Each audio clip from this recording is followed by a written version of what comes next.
चलो गाइस, ठीक है, नया चैप्टर शुरू कर रहे हैं अब हम। बातें बातें तो करते रहेंगे, कोर्स काफ़ी आपका लंबा चौड़ा है। साथ में साइंस में एक तो यार बहुत सारी चीज़ें याद करने की आपकी, ठीक है। तो इधर उधर मैं आपको ये भी रिकमेंड करूंगा कि कोई भी एक चैनल पकड़ लो, कोई सा भी। इधर उधर भागने से कुछ नहीं है, दो दो तीन तीन चार चार घंटे की वीडियोस देखते रहते हो यूट्यूब पे, और आउटकम कुछ होता नहीं है। एक चैनल पकड़ो, एक वीडियो पकड़ो और चैप्टर खत्म करो। तुम्हें वीडियो में देखनी है, चैप्टर खत्म करना है, ठीक है। तो ये पकड़ो, अब कंसंट्रेशन करो।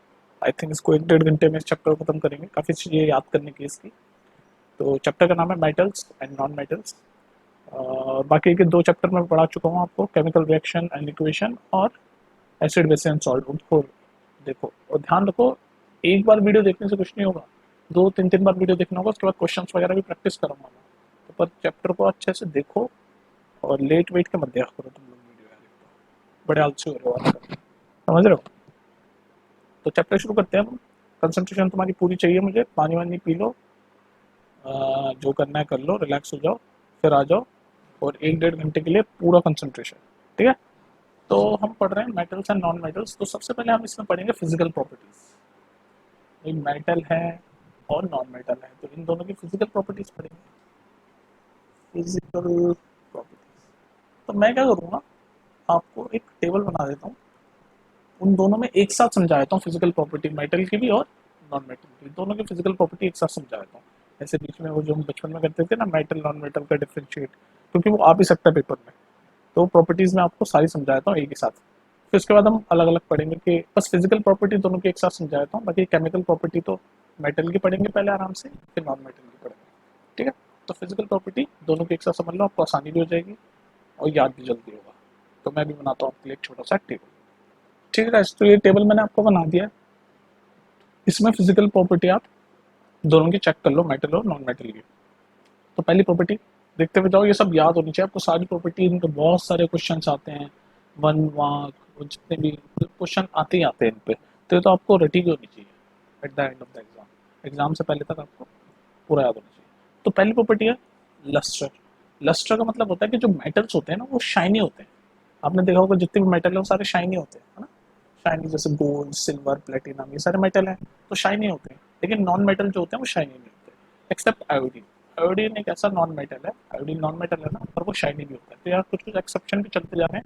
तो इस तरह के क्वेश्चन अगर एमसीक्यू आ जाएगा तो इस तरह के क्वेश्चन पूछ लेते हैं एक्सेप्शन वाले। तो मेटल्स शाइनी होते हैं, जिसको हम बोलते हैं लस्ट्रस, लस्ट्रस होते हैं। और नॉन मेटल जो होते हैं वो शाइनी नहीं होते या नॉन लस्ट्रस होते हैं, एक्सेप्ट आयोडीन। दूसरी प्रॉपर्टी हमारी क्या कहती है, हार्डनेस। तो जनरली जो मेटल होते हैं वो हार्ड होते हैं, और नॉन मेटल होते हैं वो सॉफ्ट होते हैं। लेकिन इनमें भी एक्सेप्शन है। पहला एक्सेप्शन क्या है, मेटल जो होते हैं जनरली हार्ड होते हैं, लेकिन कुछ मेटल होते हैं जो कि सॉफ्ट होते हैं, जैसे कि सोडियम, पोटेशियम, लिथियम। ये इतने सॉफ्ट होते हैं कि इनको ऐसे, मान लो सोडियम है तो उसको ऐसे नाइफ से काट भी सकते हैं, लाइक नो सम बटर और समथिंग, जैसे हम बटर को काटते हैं वैसे इतने सॉफ्ट होते हैं सोडियम, पोटेशियम, लिथियम। जनरली तो मेटल हार्ड होते हैं, लेकिन सोडियम, पोटेशियम और लिथियम ये भी एक मेटल्स ही हैं तीनों, लेकिन ये सॉफ्ट होते हैं। सिमिलरली ये एक्सेप्शन है, ठीक है। सिमिलरली नॉन मेटल जो होते हैं वो सॉफ्ट होते हैं, लेकिन इनका भी एक्सेप्शन है, जैसे डायमंड। डायमंड हार्ड होता है, in fact diamond is the hardest substance on earth, ऐसे भी बोला जाता है, ठीक है। तो डायमंड हार्ड है, ये एक्सेप्शन है। चलो जी, तीसरी प्रॉपर्टी देखते हैं। फिजिकल प्रॉपर्टीज पढ़ना है मेटल और नॉन मेटल की, समझ रहे हो ना, ये सब याद होनी चाहिए आपको।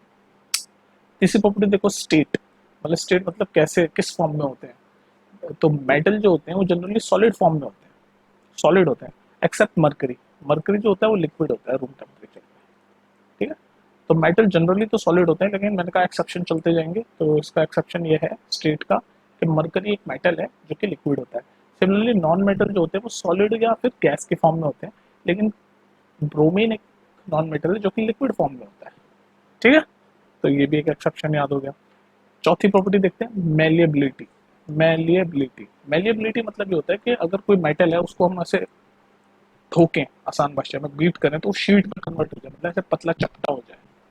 तो मेटल्स की प्रॉपर्टी होती है कि मेटल्स जो होते हैं मेलिएबल होते हैं, मतलब अगर मेटल्स को हम मारें हथौड़े से या हैमर से, तो वो शीट की फॉर्म में हो जाएंगे। जैसे हमने देखा होगा आयरन होता है, आयरन एक मेटल है, आयरन एक मेटल है।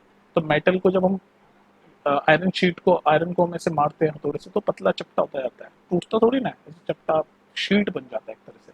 तो इसी प्रॉपर्टी को बोलते हैं मेलिएबिलिटी। तो मेटल जो होते हैं ना, वो सब मेलिएबल होते हैं, लेकिन नॉन मेटल मेलिएबल नहीं होते, वो टूट जाते हैं। ब्रिटल मतलब ऐसे बिखर जाते हैं, आपने देखा ना। और ब्रिटल, ब्रिटल का मतलब समझ रहे हो ना, जैसे यार कोई चीज है, उसको अगर आप, जैसे इमेजिन को ग्लास है, ग्लास पे आप हथौड़ा मारते हो तो एकदम टूट जाता है, बिखर जाता है। तो ऐसे ही होते हैं नॉन मेटल। लेकिन मेटल्स जो होते हैं वो मेलिएबल होते हैं, नॉन मेटल होते हैं नॉन मेलिएबल होते हैं, वो टूट जाते हैं, वो शीट की फॉर्म में नहीं कन्वर्ट होते अगर हम उसको हथौड़े से या किसी चीज से हम उसको बीट करें।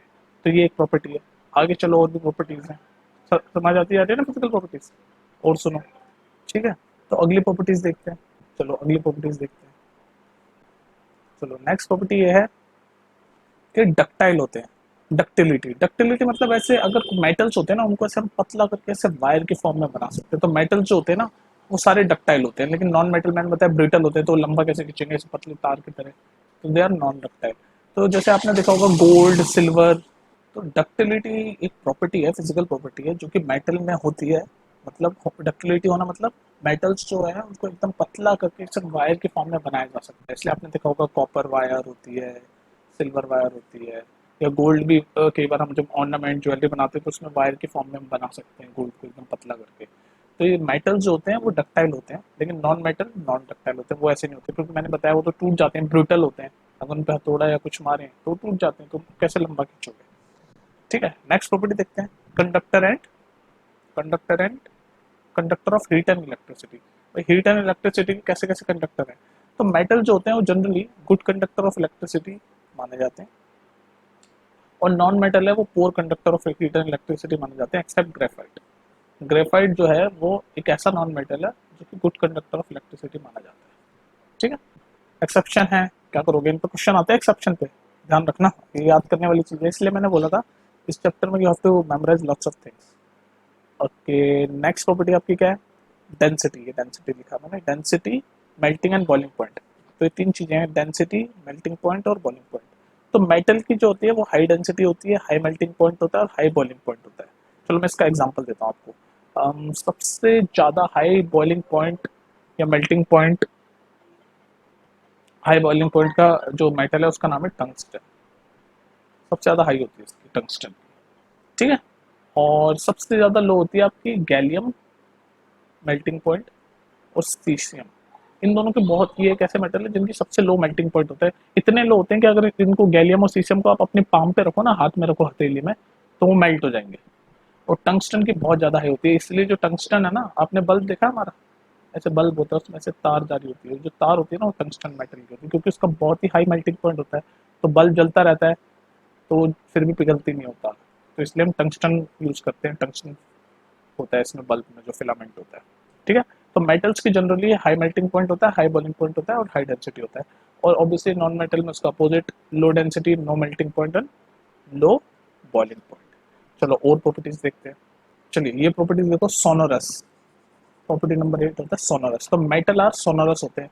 सोनोरस मतलब अम, मतलब वो एक साउंड प्रोड्यूस करते हैं जब हम हार्ड, जैसे बर्तन है, कोई मेटल का बर्तन है, उसको अब जोर से जमीन पे मारो तो एक ऐसी आवाज आती है ना, गूंजने टाइप से। उसी वॉइस को, जो इको टाइप वॉइस होती है, उसी को बोलते हैं सोनोरिटी। तो मेटल जनरली सोनोरस होते हैं, नॉन मेटल सोनोरस नहीं होते, उनमें ऐसी आवाज नहीं आती। और इसी प्रॉपर्टी को यूज करके कि मेटल सोनोरस होते हैं, जो हमारे स्कूल की बेल्स होती है ना, घंटी, वो मेटल से बनती है। क्योंकि आपको पता है मेटल को ऐसे मारोगे तो गूंजेगी आवाज, टन करके, है ना। तो ये जो टन करके जो गूंजने की आवाज आती है ना, उसी को बोलते हैं sonorous, sonority. Metals are sonorous means produce sound on striking hard surface. ठीक है, अच्छा जी, last property oxide. I think आपके एनसीईआरटी में नहीं है शायद, पर यूज होती है ये बीच बीच में। तो ऑक्साइड्स, तो मेटल, जो मेटल के जो ऑक्साइड होते हैं वो बेसिक होते हैं नेचर में, और नॉन मेटल के जो ऑक्साइड होते हैं वो एसिडिक होते हैं नेचर में, ये याद होना चाहिए आपको। तो ये आपकी फिजिकल प्रॉपर्टी खत्म हो गई है, physical properties both metal and non metal की, ये सारी याद आप होनी चाहिए, आपको समझ आनी चाहिए, नॉट जस्ट याद। अब हम पढ़ते हैं इन सब की केमिकल, मतलब मेटल की केमिकल प्रॉपर्टी। फिजिकल प्रॉपर्टी तो हमने मेटल नॉन मेटल की दोनों की पढ़ ली, अब हम पढ़ेंगे मेटल की केमिकल प्रॉपर्टी, फिर उसके बाद पढ़ेंगे नॉन मेटल की केमिकल प्रॉपर्टी, और फिर ज़्यादा कुछ है नहीं, फिर उसके बाद ओर्स वगैरह है। तो ये दो चीज़ें अब और पढ़नी है, chemical properties of metal and non metal. तो मेटल से शुरू करते हैं, चलो। चलिए गाइस, तो केमिकल प्रॉपर्टी पढ़ रहे हैं अब हम। तो पहली केमिकल प्रॉपर्टी है कि reaction of metal with air, air मतलब ऑक्सीजन, ऑक्सीजन के साथ। तो जब मेटल ऑक्सीजन के साथ रिएक्ट करता है तो क्या होता है, तो metal plus O2 gives metal oxide. ये तो है जनरल इक्वेशन। जनरल इक्वेशन तो हमेशा लिखता हूँ, है ना, और भी चैप्टर आपने मुझसे पढ़े हैं तो इससे बड़ी हेल्प हो जाती है। तो कभी भी ये पहली प्रॉपर्टी है केमिकल प्रॉपर्टी फर्स्ट के reaction of metal with oxygen, जब मेटल ऑक्सीजन के साथ रिएक्ट करते हैं तो मेटल ऑक्साइड बनते हैं। और ये एग्जांपल देखते हैं। तो मान लीजिए ये है आपका कॉपर जो कि एक मेटल है, वो ऑक्सीजन के साथ रिएक्ट किया तो बना देगा कॉपर ऑक्साइड। तो ऑक्सीजन यहाँ पर दो है, यहाँ भी दो होने चाहिए, बैलेंस कर रहा हूँ अब तो, यहाँ CO2 हो गया तो 2CO। ठीक है, तो ये एग्जाम्पल नंबर 1। ये है कॉपर ऑक्साइड, तो इसको बोलते हैं हम कॉपर 2 ऑक्साइड, ब्लैक कलर का होता है कॉपर 2 ऑक्साइड, ब्लैक कलर का होता है ये कॉपर ऑक्साइड। ये आप लैब में एक्सपेरिमेंट्स वगैरह से भी चीज़ें प्रूव कर सकते हो। अभी हम सिर्फ थ्योरी पढ़ रहे हैं, मैं करवाऊंगा आपको एक्सपेरिमेंट्स या एक्टिविटीज़, वो दूसरे तरीके से पढ़ाऊंगा शॉर्ट्स वगैरह में। अभी पहले आप कॉन्सेप्ट समझो।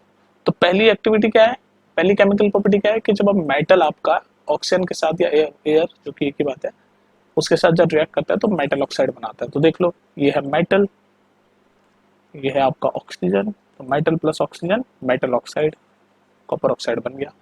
एक और एग्जांपल देखो, एग्जांपल नंबर 2, एल्यूमिनियम जो कि एक आपका मेटल है, ऑक्सीजन के साथ रिएक्ट किया तो क्या बना, एल्यूमिनियम ऑक्साइड। तो एल्यूमिनियम ऑक्साइड होता है Al2O3।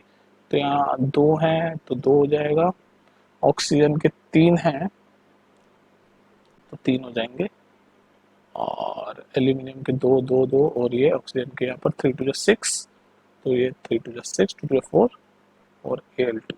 ठीक है, तो यहाँ 4 लिखना पड़ेगा। मैं बैलेंस कर रहा हूँ मैं ये क्वेश्चन, ठीक है, और कुछ नहीं कर रहा है जो मैं 2 2 4 कर रहा हूँ। तो ये एक और एग्जांपल है, ये एल्यूमिनियम एक मेटल है, ये ऑक्सीजन के साथ जब रिएक्ट किया तो देख लो मेटल ऑक्साइड बन गया। ये तो हमारी जनरल फॉर्म है। तो पहली केमिकल प्रॉपर्टी मेटल की है कि जब भी मेटल ऑक्सीजन के साथ रिएक्ट करेगा तो हमें मेटल ऑक्साइड दे देगा। ये देख लो एग्जांपल 1 एग्जांपल 2। ठीक है, चलिए एक और एग्जांपल दिखाता हूँ आपको, एग्जांपल नंबर 3। मैग्नीशियम एक मेटल है, ऑक्सीजन के साथ रिएक्ट किया तो क्या बनना चाहिए, metal plus oxygen metal oxide, तो MgO। ऑक्सीजन के यहाँ दो हैं तो यहाँ भी दो लिखना चाहिए, 2 Mg हो गया तो यहाँ दो लिखना पड़ेगा। ये तो बैलेंस किया है मैंने। तो मेटल प्लस ऑक्सीजन क्या बना, मेटल ऑक्साइड, मैग्नीशियम ऑक्साइड बन गया ना, मेटल ऑक्साइड। ठीक है, अच्छा मैं जो ये बोलता हूँ ना कि ये मेटल के साथ ऑक्सीजन रिएक्ट किया तो मेटल ऑक्साइड, जब ऑक्सीजन, जब कोई भी मेटल या कोई भी चीज ऑक्सीजन के साथ रिएक्ट करती है इसका मतलब मेटल को हम बर्न कर रहे हैं या हीट कर रहे हैं।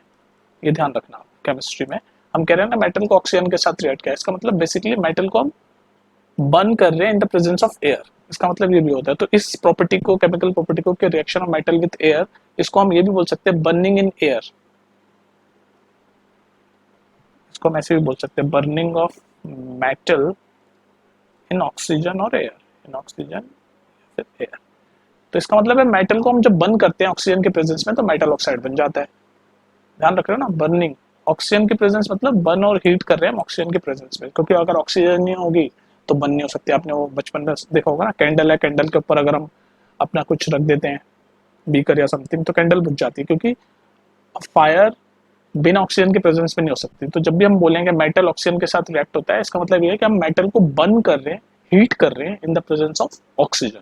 तो इसीलिए ये जो बोला है मैंने, reaction of metal with air, इसको ऐसे भी बोल सकते हैं burning of metal in presence of oxygen या फिर एयर। तो ये 3 एग्जांपल देख लो आप, metal plus oxygen metal oxide बना, या फिर अभी जो मैंने बताया मेटल को जब ऑक्सीजन के प्रेजेंस में हीट किया तो मेटल ऑक्साइड बन जाते हैं। ठीक है, अब देखो एक चीज मैं आपको और समझाता हुआ चलता हूँ, सारी चीजें बताते हुए चलते हैं। मैंने अभी आपको फिजिकल प्रॉपर्टी पढ़ाई थी, तो मैंने फिजिकल प्रॉपर्टी में लास्ट में ऑक्साइड वाली एक प्रॉपर्टी थी, उसमें क्या था कि all the metal oxides are basic in nature. ये याद है आपको, पढ़ाया था मैंने। और नॉन मेटेलिक ऑक्साइड एसिडिक होते हैं, तो मेटल ऑक्साइड बेसिक। तो ये जितने भी मेटल ऑक्साइड बन रहे हैं ना, copper oxide, aluminium oxide, magnesium oxide, ये सब बेसिक है नेचर में। एसिड बेसिस चैप्टर में हमने पढ़ा था ना, एसिड बेसिक, ये सब बेसिक है नेचर में, ये भी याद रखना। ठीक है, चलो आगे देखते हैं।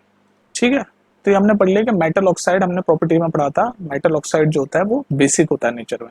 अब देखो इसी से कनेक्ट करके मैं तुम्हें एक चीज और बताता हूँ, इसी से कनेक्ट करके हमने भी सेकंड चैप्टर पढ़ा था acid basis and salt, playlist में अगर नहीं पढ़ा तो पढ़ लो। तो उसमें हमने पढ़ा था कि एसिड प्लस बेस क्या देता है हमें, सॉल्ट। पता था हमें एसिड प्लस बेस जब मिलते हैं तो हमें सॉल्ट मिलता है। ये बात याद है कि नहीं याद है, सॉल्ट प्लस वाटर, याद है ना सेकंड चैप्टर में। तो जब एसिड और बेस आपस में रिएक्ट करते हैं सॉल्ट प्लस वाटर बनता है। तो मेटल ऑक्साइड हमें पता है, हमने प्रॉपर्टी में पढ़ा है कि मेटल ऑक्साइड सारे बेस होते हैं। तो क्यों ना अगर हम मेटल ऑक्साइड को किसी एसिड के साथ रिएक्ट करें तो मेटल ऑक्साइड है बेस और एसिड तो सॉल्ट बन जाएगा। तो मैं एग्जांपल दिखाता हूँ, चलो इसी इसी मेटल ऑक्साइड का दिखाता हूँ, इसी का एल्यूमिनियम वाले का Al2O3। ये एक बेस मेटल ऑक्साइड है और मेटल ऑक्साइड बेस होता है। तो इस बेस को मैं हाइड्रोक्लोरिक एसिड के साथ रिएक्ट करके दिखाता हूँ आपको। तो देखो सॉल्ट बनेगा और वाटर बनेगा, ठीक है। ये भी देखो अब तुम, तो ये देखो, तो ये एल्यूमिनियम ऑक्साइड मेटल ऑक्साइड क्या होता है, हमने पढ़ा था कि बेसिक होते हैं नेचर में। उसको हमने ये क्या है, हाइड्रोक्लोरिक एसिड जो कि एक एसिड है। तो basic plus base plus acid किया तो क्या होना चाहिए, सॉल्ट प्लस वाटर। तो ये बन गया सॉल्ट। ये क्या है, एल्यूमिनियम क्लोराइड जो कि एक सॉल्ट है, एल्यूमिनियम क्लोराइड प्लस वाटर बन गया। मैं भी ये बताता हूँ मैं क्यों समझा रहा हूँ तुम्हें, ठीक है। तो ये जो हमने क्या पढ़ा है, हमने नॉर्मली पढ़ा है कि जो मेटल ऑक्साइड होते हैं, प्रॉपर्टी में हमने पढ़ा है जितने भी मेटल ऑक्साइड होते हैं वो सब बेसिक होते हैं नेचर में, और जितने भी नॉन मेटेलिक ऑक्साइड होते हैं वो एसिडिक होते हैं नेचर में। लेकिन मैं अब आपको यहाँ पर एक अलग दूसरा टर्म सिखा रहा हूँ जिसका नाम है एम्फोटेरिक, एम्फोटेरिक, याद रखो इंपॉर्टेंट है ऑक्साइड। एम्फोटेरिक ऑक्साइड का मतलब क्या होता है, एम्फोटेरिक ऑक्साइड वो ऑक्साइड है जो बोथ एसिड और बेस की तरह बिहेव करते हैं। The oxides which behave as both acid और बेस। तो उसी एम्फिटोरिक ऑक्साइड का एग्जांपल है ये एल्यूमिनियम ऑक्साइड। तो देखो एक बार तो ये बेस की तरह बिहेव किया क्योंकि base plus acid salt plus water बना दिया। अब देखो ये एसिड की तरह बिहेव करेगा, उसकी भी एग्जांपल दिखाता हूँ। तो ये देखो, यही वापस Al2O3, ये एम्फोटेरिक ऑक्साइड है ना, तो यहाँ पर तो बेस की तरह बिहेव कर रहा था, तभी तो बेस प्लस एसिड सॉल्ट बन गया। अब देखो यहाँ पर एसिड की तरह बिहेव करेगा। तो मान लो Al2O3 को मैंने एसिड की तरह अब बिहेव करेगा, और अब मैं बेस के साथ रिएक्ट कराऊंगा। तो बेस है सोडियम हाइड्रोक्साइड जो कि एक बेस है, तो आपको दे देगा ये सोडियम एल्यूमिनेट प्लस वाटर। तो ये एसिड की तरह बिहेव किया और ये प्लस बेस की तरह मैंने इसको कनेक्ट कर दिया।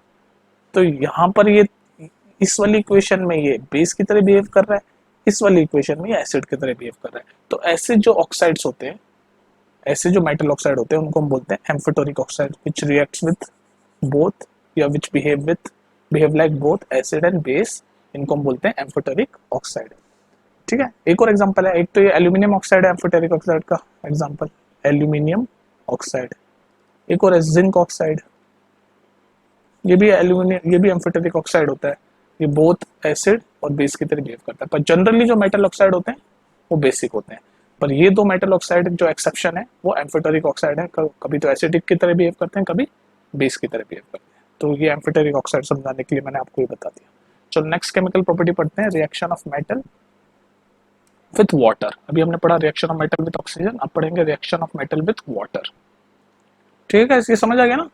एम्फोटेरिक ऑक्साइड वो ऑक्साइड होते हैं जो बोथ एसिड, देखो जैसे इस केस में तो एसिड के साथ रिएक्ट करे सॉल्ट प्लस वाटर बना दिया, इस केस में बेस के साथ रिएक्ट किया सॉल्ट प्लस वाटर बना दिया, ये भी सॉल्ट है ना, सोडियम एल्यूमिनेट, ठीक है। तो इस तरीके के ऑक्साइड को हम बोलते हैं एम्फोटेरिक ऑक्साइड जो बोथ एसिड प्लस बेस के साथ रिएक्ट करके हमें सॉल्ट प्लस वाटर दे देते हैं। देखो यहाँ भी सॉल्ट प्लस वाटर दे दिया, यहाँ सॉल्ट प्लस वाटर दे दिया, यहाँ पर एसिड के साथ रिएक्ट किया, यहाँ पर बेस के साथ रिएक्ट किया। तो ऐसे ऑक्साइड्स को, ऐसे मेटल ऑक्साइड को हम बोलते हैं एम्फोटेरिक ऑक्साइड। चलिए गाइस, तो नेक्स्ट केमिकल प्रॉपर्टी आपकी reaction of metal with water. तो जब वाटर के साथ जब मेटल रिएक्ट करते हैं तो क्या होता है, तो इसकी जनरल इक्वेशन है मेटल प्लस वाटर, वाटर मतलब H2O। ये जब आपस में रिएक्ट करते हैं तो बनता है आपका, एक तो बनता है आपका metal oxide plus hydrogen gas, hydrogen gas, ये है जनरल इक्वेशन। तो मेटल को जब हम वाटर के साथ रिएक्ट करते हैं तो मेटल ऑक्साइड बनता है और हाइड्रोजन गैस। और एक और चीज बताओ मुझे आप, मेटल ऑक्साइड क्या होता है, इसका नेचर क्या होता है, बेसिक। ठीक है, तो मेटल ऑक्साइड को जब हम फर्दर, मेटल ऑक्साइड को जब हम फर्दर वाटर से रिएक्ट करें, ये देखो यहाँ तो मेटल को वाटर से रिएक्ट किया तो मेटल ऑक्साइड और हाइड्रोजन गैस बन गया। अब ये जो मेटल ऑक्साइड बना, इसको दोबारा वाटर के साथ रिएक्ट किया, तो अगर ये बेसिक है, अगर ये वाटर में सॉल्युबल होगा तो बनेगा metal hydroxide plus water, metal hydroxide plus water. ठीक है, पर ये मेटल ऑक्साइड जो बनेगा ये पहले सॉल्युबल होना चाहिए ना वाटर में, तभी बनेगा मेटल हाइड्रोक्साइड प्लस वाटर। अगर सॉल्युबल नहीं है तो नहीं बनेगा। और मैंने आपको एसिड बेसिस चैप्टर में बताया था कि जो मेटल ऑक्साइड, यानी कि जो बेस, मेटल ऑक्साइड बेस है ना, कि जो बेस वाटर में सॉल्युबल होते हैं उनको हम अल्कलीज बोलते हैं, अल्कलीज। जो बेस वाटर में घुल जाते हैं उनको हम अल्कलीज बोलते हैं। ठीक है, ये दोनों रिएक्शन एक तरह के कंटिन्यूशन में है, ये व्हाइट वाली और ग्रीन वाली जो मैंने लिखी है। क्या कि अगर हम मेटल को वाटर से रिएक्ट करें तो मेटल ऑक्साइड और हाइड्रोजन गैस बनता है।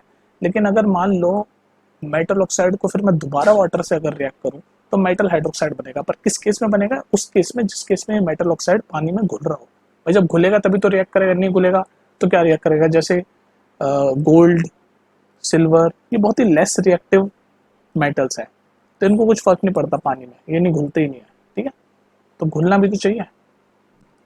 तो आपका जो दूसरी केमिकल प्रॉपर्टी है वो ये है कि जब मेटल पानी के साथ रिएक्ट करता है तो मेटल ऑक्साइड और हाइड्रोजन गैस बनता है। चलो इसके थोड़े से एग्जांपल देख लेते हैं हम कैसे बनते हैं। तो पहला एग्जांपल तो आपका वही है, मैग्नीशियम, जो कि एक मेटल है।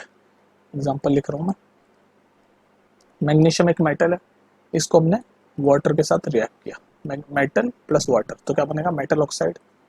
तो metal oxide, magnesium oxide plus hydrogen gas, plus hydrogen gas बन जाएगी हमारी। अब मुझे एक बात बताओ, ये बैलेंस कर लो। अगर ये बैलेंस जो मैं करता हूँ अगर समझ नहीं आया तो फर्स्ट चैप्टर था ना हमारा केमिकल रिएक्शन, केमिकल इक्वेशन, उसमें बैलेंस करना मैंने सिखाया है। तो बैलेंस करो।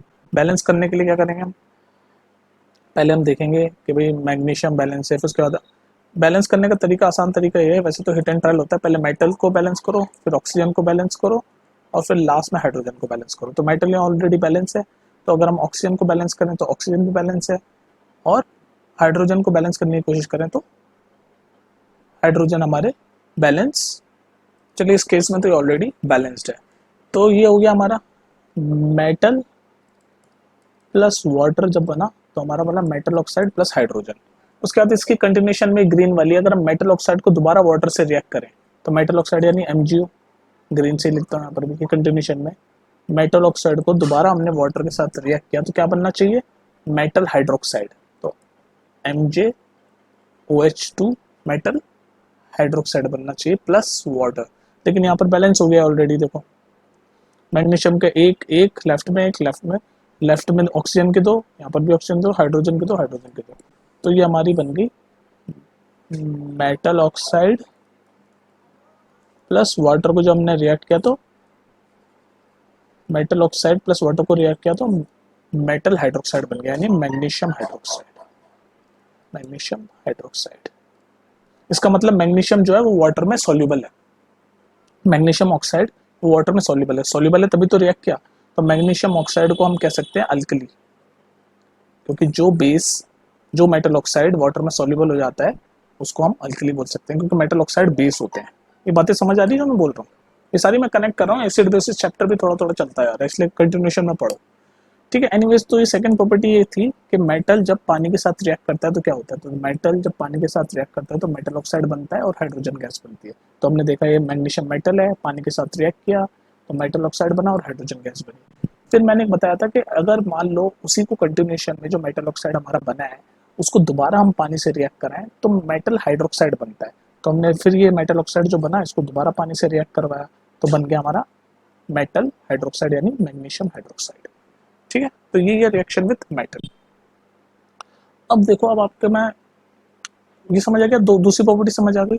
अब मैं आपको एक चीज पढ़ाने वाला हूँ। देखो अब तक हमने मेटल की दो केमिकल प्रॉपर्टी पढ़ी, कौन कौन सी। पहली केमिकल प्रॉपर्टी, मेटल जब ऑक्सीजन के साथ रिएक्ट किया first chemical property metal plus oxygen, तो क्या बनता था, मेटल ऑक्साइड बनता था हमारा। दूसरी प्रॉपर्टी मैंने करी मेटल जब वाटर के साथ रिएक्ट किया H2O, तो क्या बना, metal oxide plus hydrogen gas, metal oxide plus hydrogen gas. ये दो चीजें हमने पढ़ी अभी तक। अब तीसरी केमिकल प्रॉपर्टी पढ़ने से पहले एक और केमिकल प्रॉपर्टी है मेटल की, मैं आपको एक चीज पढ़ाऊंगा, रिएक्टिविटी सीरीज ऑफ मेटल। मतलब ये मेटल है, हम जो इतने सारे मेटल देख रहे हैं, सोडियम, पोटेशियम, ये मैग्नीशियम, जिंक, एल्यूमिनियम, ये कौन कितना रिएक्टिव है उसको भी डिसाइड करने की एक मतलब वो है, सीरीज है, कि मतलब सीरीज चलेगी कि सबसे ज्यादा रिएक्टिव सोडियम है या सबसे ज्यादा रिएक्टिव पोटेशियम है, फिर सोडियम है, फिर कैल्शियम है। तो वो आपको याद होनी चाहिए। तो वो क्यों याद होनी चाहिए, वो जब मैं थर्ड वाली आपको केमिकल प्रॉपर्टी बताऊंगा, अभी दो पढ़ ली ना हमने, थर्ड वाली बताऊंगा तो उसमें यूज होगी। तो अब हम पढ़ेंगे रिएक्टिविटी सीरीज ऑफ मेटल। मतलब क्या होता है रिएक्टिविटी सीरीज ऑफ मेटल का, मतलब एक सीरीज जिससे हमें पता चल जाए भाई कौन सा मेटल ज्यादा रिएक्टिव है, वो सबसे ऊपर होगा, और जो सबसे लीस्ट रिएक्टिव होगा सबसे नीचे होगा। तो ऐसे ऊपर से नीचे तक एक लिस्ट है बेसिकली रिएक्टिविटी सीरीज। तो लिस्ट पढ़ लेते हैं हम, क्योंकि वो हमारी जो थर्ड हम केमिकल प्रॉपर्टी पढ़ेंगे मेटल की, उसमें यूज होगी हमारी। और ये जो वाटर और हमने मेटल का जो रिएक्शन वाटर और एयर के साथ पढ़ा है, उसमें भी मैं आपको एक एक्सेप्शन करके दिखाऊंगा, लेकिन पहले उससे पहले वो रिएक्टिविटी सीरीज समझो। ठीक है, कंसंट्रेशन हियर, ये तो ध्यान रखो पूरा। थक तो नहीं रहे, सो तो नहीं रहे तुम लोग, बीच में ब्रेक ले लिया करो अगर समझ ना आ रहा हो तो। ठीक है, चलो अब हम पढ़ते हैं रिएक्टिविटी सीरीज। तो गाइस जैसे कि मैंने बताया कि रिएक्टिविटी सीरीज वो सीरीज है या फिर एक लिस्ट है आसान भाषा में, जो कि हमें बताती है सीक्वेंस में कि कौन सा मेटल ज्यादा रिएक्टिव है, कौन सा मेटल उससे कम है, फिर उससे कम है, फिर उससे कम है। तो जो सबसे ऊपर वाला होगा वो सबसे ज्यादा रिएक्टिव मेटल होगा, और जो सबसे नीचे होगा वो सबसे कम रिएक्टिव मेटल होगा। तो लिस्ट में लिख देता हूँ आपके सामने। देखो, पोटेशियम से शुरू होगा, के, पोटेशियम से छोटा लिखता हूँ ताकि जगह ना घेरे, के जो होता है वो सबसे ज्यादा रिएक्टिव। तो ऐसे चलेगी सीरीज, डाउन होती जाएगी रिएक्टिविटी। ठीक है, तो सबसे ज्यादा रिएक्टिव मेटल है आपका पोटेशियम, उसके बाद है आपका सोडियम, उसके बाद है आपका कैल्शियम, उसके बाद है आपका मैग्नीशियम, उसके बाद है आपका एल्यूमिनियम। ये रिएक्टिविटी इनकी कम होती जा रही है। सबसे ज्यादा रिएक्टिव क्या है, पोटेशियम, फिर है सोडियम, फिर है कैल्शियम, फिर है मैग्नीशियम, फिर है एल्यूमिनियम, फिर है जिंक, फिर है आयरन, फिर है आपका टिन, टिन का क्या होता है फॉर्मूला एसएन, फिर है आपका लेड, लेड का फॉर्मूला क्या होता है पीबी, फिर है आपका हाइड्रोजन, अच्छा जी, फिर है आपका कॉपर, अरे यार जगह कम पड़ गई, फिर है आपका कॉपर, और उसके बाद है आपका मरकरी, मरकरी का फॉर्मूला क्या होता है एच जी, उसके बाद है सिल्वर, और फिर गोल्ड। तो एच जी के बाद ये क्या है, मरकरी, सिल्वर, गोल्ड, तो सिल्वर गोल्ड रह गए। चलो मैं दोबारा लिख देता हूँ आपको, रुको एक मिनट। ठीक है गाइस, तो ये मैंने लिखा आपके सामने रिएक्टिविटी सीरीज ऑफ मेटल। तो सबसे ज्यादा रिएक्टिव मेटल है पोटेशियम, फिर सोडियम, फिर कैल्शियम, फिर magnesium, aluminium, zinc, iron, SN यानी कि टीन, पीबी यानी lead, hydrogen, copper, H G यानी मरकरी, ए जी मतलब सिल्वर, ए मतलब गोल्ड। तो इस सीरीज में सबसे ज्यादा रिएक्टिव मेटल है पोटेशियम, सबसे कम रिएक्टिव है गोल्ड। गोल्ड कभी रिएक्ट नहीं होते, चाहे पानी के साथ रिएक्ट करो, चाहे ऑक्सीजन के साथ रिएक्ट करो, ऐसे ही रहता है।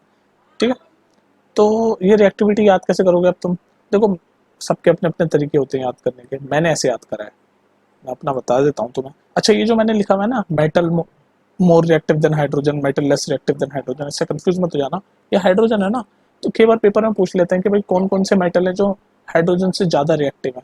तो मैंने अलग से बता दिया कि ये वाले ऊपर येलो जो यहाँ से यहाँ तक है, येलो लाइन जो खींची है, ये सारे हाइड्रोजन से ज्यादा रिएक्टिव, हाइड्रोजन से ऊपर है ना ये, और ये वाले सारे हाइड्रोजन से यहाँ से यहाँ तक लेस रिएक्टिव है।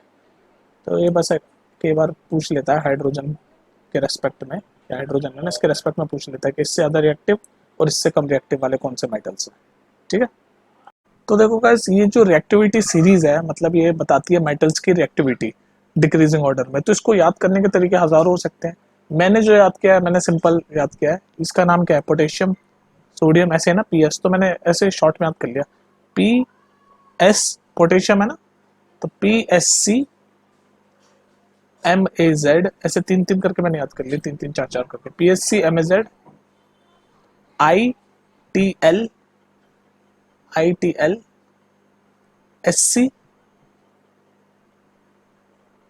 S C M S G, मैंने ऐसे याद करा है। अब इसको तीन चार बार बोल लोगे आपको वैसे याद हो जाएगा, P S C M Z, ITL SCMSG, PSCMZ ITL SCMSG, PSCMZ ITL HCMSG, PSCMZ ITL SCMSG, ऐसे 3-4 और बोलो याद हो जाएगा। P for potassium, S for sodium, C for calcium, M for magnesium, E for aluminium, Z for zinc, I for iron, T for tin, L for lead, H for hydrogen, C for copper, M for mercury, S for sulphur, G for gold. देखो ध्यान रखना ये जो फॉर्मूले के नाम है उससे नहीं है, ये जो बोलते हैं हम पोटेशियम का P है, सोडियम का ऐसे KN नहीं है। तो मैंने ऐसे याद किया। देखो अब आप अपने हिसाब से कैसे भी याद कर सकते हो, you are free to learn in your way. ठीक है, तो आप अपने रास्ते में अपने हिसाब से याद कर सकते हो। मैंने ऐसे याद करा है, मैंने इसको बोल लिया PSG MAZ ITL HCMSG, तो मेरे को याद आ जाता है। उसमें ध्यान रखना M 2 बार आ रहा है, ये वाला M मरकरी है और ये वाला M मैग्नीशियम है। मरकरी बहुत नीचे आता है तो काफी लेस रिएक्टिव है मरकरी। ठीक है, तो ये रिएक्टिविटी सीरीज आपको याद होनी करनी ही पड़ेगी, इसका कोई इलाज नहीं है और इसके बेसिस पे बहुत सारे क्वेश्चन आते हैं। अब देखो ये रिएक्टिविटी सीरीज आप, मैं उम्मीद करो याद कर लोगे कैसे भी, इसको 3-4 बार बोल लो यार, याद हो जाएगा। PSCMZ ITL HCMSG, PSCMZ ITL HCMSG, ठीक है, ऐसे बोलोगे याद हो जाएगा। अब देखो मैंने आपको अभी तक 2 केमिकल प्रॉपर्टी बताई है मेटल की।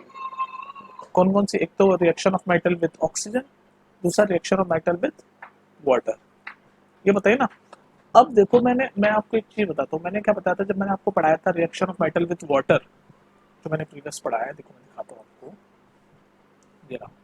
जब reaction of metal with water मैंने पढ़ाया है तो इसमें मैंने दिखाया भाई जब मेटल वाटर के साथ रिएक्ट करता है तो मेटल ऑक्साइड और हाइड्रोजन गैस बन जाता है, लिखा हुआ ना मेटल ऑक्साइड और हाइड्रोजन गैस। लेकिन कुछ मेटल, जो सबसे रिएक्टिव मेटल कौन सा है? पोटेशियम। पोटेशियम और सोडियम में ऊपर के टॉप 2 रिएक्टिव मेटल है रिएक्टिविटी सीरीज में। जब ये 2 मेटल वाटर के साथ रिएक्ट करते हैं तो ये मेटल ऑक्साइड नहीं बनाते, ये डायरेक्ट मेटल हाइड्रोक्साइड बनाते हैं और ये हद से ज्यादा रिएक्टिव है, जल्दी रिएक्ट करते हैं। तो इसीलिए ये सोडियम और पोटेशियम जो है, ये जो हाइड्रोजन जो रिलीज होती है ना, इसको फायर पकड़ लेते हैं, आग लग जाती है हाइड्रोजन से, क्योंकि एक्सोथर्मिक होता है। एक्सोथर्मिक का मतलब समझते हो ना, हमने पढ़ा था चैप्टर नंबर 1 में केमिकल रिएक्शन में, मतलब एक्सोथर्मिक रिएक्शन हो जाता है इनमें। एक्सोथर्मिक रिएक्शन वो होता है जो हीट को रिलीज कर देते हैं, हीट रिलीज हो जाती है। तो जब हीट रिलीज होती है तो वो हाइड्रोजन हीट पकड़ लेता है और आग लग जाती है। इसीलिए यही रीजन है कि सोडियम और पोटेशियम जो कि हाईली रिएक्टिव मेटल्स हैं, इनको ओपनली हम एयर में भी नहीं रख सकते, इसको हम कैरोसिन में इमर्स करके रखते हैं, कैरोसिन में। ठीक है, तो इसीलिए सोडियम और पोटेशियम जब हम वाटर के साथ रिएक्ट करते हैं, हालांकि ये दोनों मेटल है तो मेटल ऑक्साइड और हाइड्रोजन गैस बनानी चाहिए, लेकिन डायरेक्ट मेटल हाइड्रोक्साइड बनाते हैं, वो भी एक्सोथर्मिक रिएक्शन, बहुत ही वायलेंट रिएक्शन होता है। तो इसलिए इनको हम ओपनली नहीं रख सकते, ना पानी के साथ रिएक्ट कर सकते, पानी में भी आग लग जाएगी, और ओपनली ऑक्सीजन के साथ भी नहीं रिएक्ट कर सकते, उसमें भी आग लग जाती है। तो ये एक बोल सकते हो आप एक्सेप्शन है, या फिर ये बोल सकते हो रिएक्टिविटी की वजह से हो रहा है, क्योंकि सबसे ज्यादा रिएक्टिव है, देखो टॉप 2 है ना, पोटेशियम और सोडियम, ये टॉप 2 रिएक्टिव मेटल है। तो ये जब वाटर के साथ रिएक्ट होते हैं तो एक्सोथर्मिक रिएक्शन होता है। तो यही रीजन भी है कि पोटेशियम और सोडियम को हम ओपनली नहीं रखते, उसको हम ऐसे किसी कंटेनर में रखते हैं जिसमें कैरोसिन होता है, ये कैरोसिन है, उसके अंदर हम रखते हैं Na या फिर K। ठीक है, कैरोसिन में रखते हैं, कैरोसिन में इमर्स करके। ये क्वेश्चन आता है, बहुत ही इंपॉर्टेंट क्वेश्चन है कि भाई पोटेशियम या सोडियम को हम कैरोसिन में क्यों रखते हैं, ओपन क्यों नहीं रखते? ओपन इसलिए नहीं रखते, इसका आंसर ये होगा क्योंकि because they are very reactive metals and they react with oxygen and water, यानी ऑक्सीजन यानी ओपनली एयर में भी रिएक्ट हो जाता है और आग लग सकती है। तो इसका मैं आपको इक्वेशन दिखाता हूँ कैसे रिएक्टिव होती है। तो गाइस हमने केमिकल प्रॉपर्टी में ये पढ़ा था, जो केमिकल प्रॉपर्टी हम पढ़ रहे थे कि reaction of metal with water, तो उसमें क्या बनता है, हमने ये पढ़ा था कि जब मेटल को वाटर के साथ रिएक्ट करते हैं तो मेटल ऑक्साइड बनता है और हाइड्रोजन गैस बनता है। लेकिन सबसे ऊपर के 2 रिएक्टिव मेटल कौन से हैं? पोटेशियम और सोडियम। तो जब पोटेशियम और सोडियम वाटर के साथ रिएक्ट करते हैं तो क्या बनता है वो देखो। तो पहले हम दिखाते हैं, पोटेशियम सबसे ज़्यादा एक्टिव रिएक्टिव मेटल है, सबसे ऊपर आता है लिस्ट में रिएक्टिविटी सीरीज में। तो पोटेशियम को वाटर के साथ मैंने रिएक्ट किया तो एक एक्सोथर्मिक रिएक्शन होता है। एक्सोथर्मिक मतलब the reaction which releases heat, ये चैप्टर में हमने पढ़ा था। तो ये सीधे बनाते हैं, मेटल ऑक्साइड नहीं बनाते, ये बनाते हैं मेटल हाइड्रोक्साइड, यानी कि पोटेशियम हाइड्रोक्साइड और हाइड्रोजन गैस प्लस जो मैंने बोला हीट, हीट रिलीज करता है, हीट। इसी हीट रिलीज की वजह से इसको हम कहते हैं कि एक्सोथर्मिक रिएक्शन है। ये आपने पढ़ा है ना, एक्सोथर्मिक रिएक्शन वही होते हैं जो हीट रिलीज करते हैं, और एंडोथर्मिक क्या होता है, जो हीट एब्जॉर्ब करते हैं। तो ये हीट रिलीज कर देता है। तो इसको बैलेंस कर लो पहले तो, अगर बैलेंस करना हो तो O एक है, ये बैलेंस करके टू टू और टू हो जाएगा, ठीक है। एनीवेज, तो ये रिएक्शन बनती है पोटेशियम की। जबकि हमारी जो नॉर्मल मेटल होता है वो जब वाटर से रिएक्ट करता है तो मेटल ऑक्साइड और हाइड्रोजन गैस बनता है। पर इसमें क्या बना, पोटेशियम हाइड्रोक्साइड बना, पोटेशियम हाइड्रोक्साइड बना, हाइड्रोक्साइड बना, और हीट रिलीज हो गई। इस हीट रिलीज की वजह से ये क्या करता है कि ये वाटर नहीं, सॉरी हाइड्रोजन है, ये हीट रिलीज हुई और इस हीट रिलीज की वजह से ये हाइड्रोजन जो है ये हीट कैप्चर करता है और उससे फायर लग जाती है, फायर लग जाती है, आग लग जाती है। यही रीजन है कि पोटेशियम या सोडियम जो कि मोस्ट एक्टिव एलिमेंट है, मोस्ट एक्टिव मेटल्स हैं, वो दोनों हम ओपनली एयर में या वाटर में रिएक्ट नहीं करवा सकते, क्योंकि बहुत ही विगरस, वायलेंट, बहुत ही वायलेंट होता है, एकदम वायलेंट, एकदम वायलेंट रिएक्शन होता है, वायलेंट रिएक्शन होता है इनका, क्योंकि बहुत ज्यादा रिएक्टिव है, एकदम से रिएक्ट कर जाते हैं, एक्सोथर्मिक रिएक्शन होता है, हीट रिलीज कर देते हैं, ठीक है। तो ये एक्सेप्शन है आपका, एक तरह से बोल सकते हो, मेटल विथ वाटर की रिएक्शन का। सेम काम सोडियम में भी होता है, क्योंकि सोडियम और पोटेशियम दोनों ही टॉप टू में है, तो सोडियम में भी यही होता है। सोडियम का भी दिखाऊं, चलो सोडियम का भी दिखा देते हैं। अभी तो पोटेशियम का दिखा ना, सोडियम का रिएक्शन भी ऐसे होता है। मान लो ये सोडियम है, इसको वाटर के साथ रिएक्ट किया तो ये रिएक्शन बनेगी आपकी, सोडियम हाइड्रोक्साइड बन जाएगा और हाइड्रोजन गैस रिलीज होगी प्लस हीट रिलीज हो जाती है, हीट। ये भी बहुत वायलेंट होता है, एक्सोथर्मिक रिएक्शन है। और इस हीट की वजह से जो हीट रिलीज हुई है ये H2 के साथ हाइड्रोजन गैस के साथ रिएक्ट करती है और फायर लग जाती है, फायर।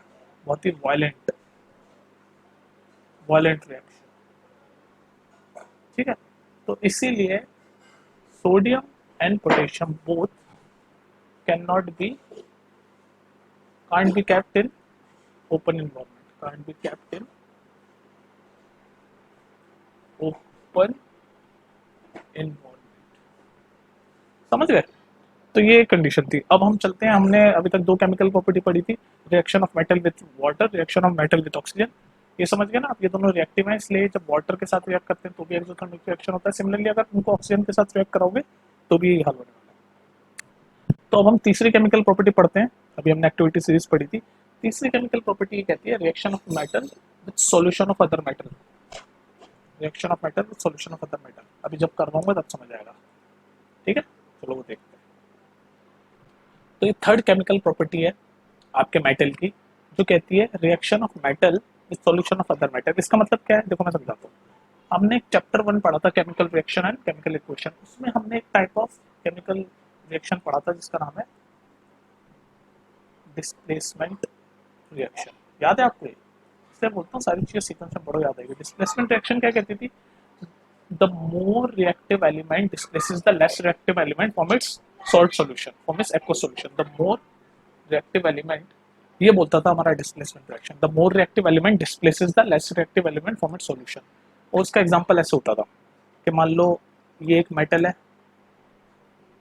कॉपर, सॉलिड फॉर्म में, चलो सिर्फ सॉलिड वॉलिड छोड़ देता हूँ, कॉपर है, और एक ही सॉल्यूशन है सिल्वर नाइट्रेट का AgNO3।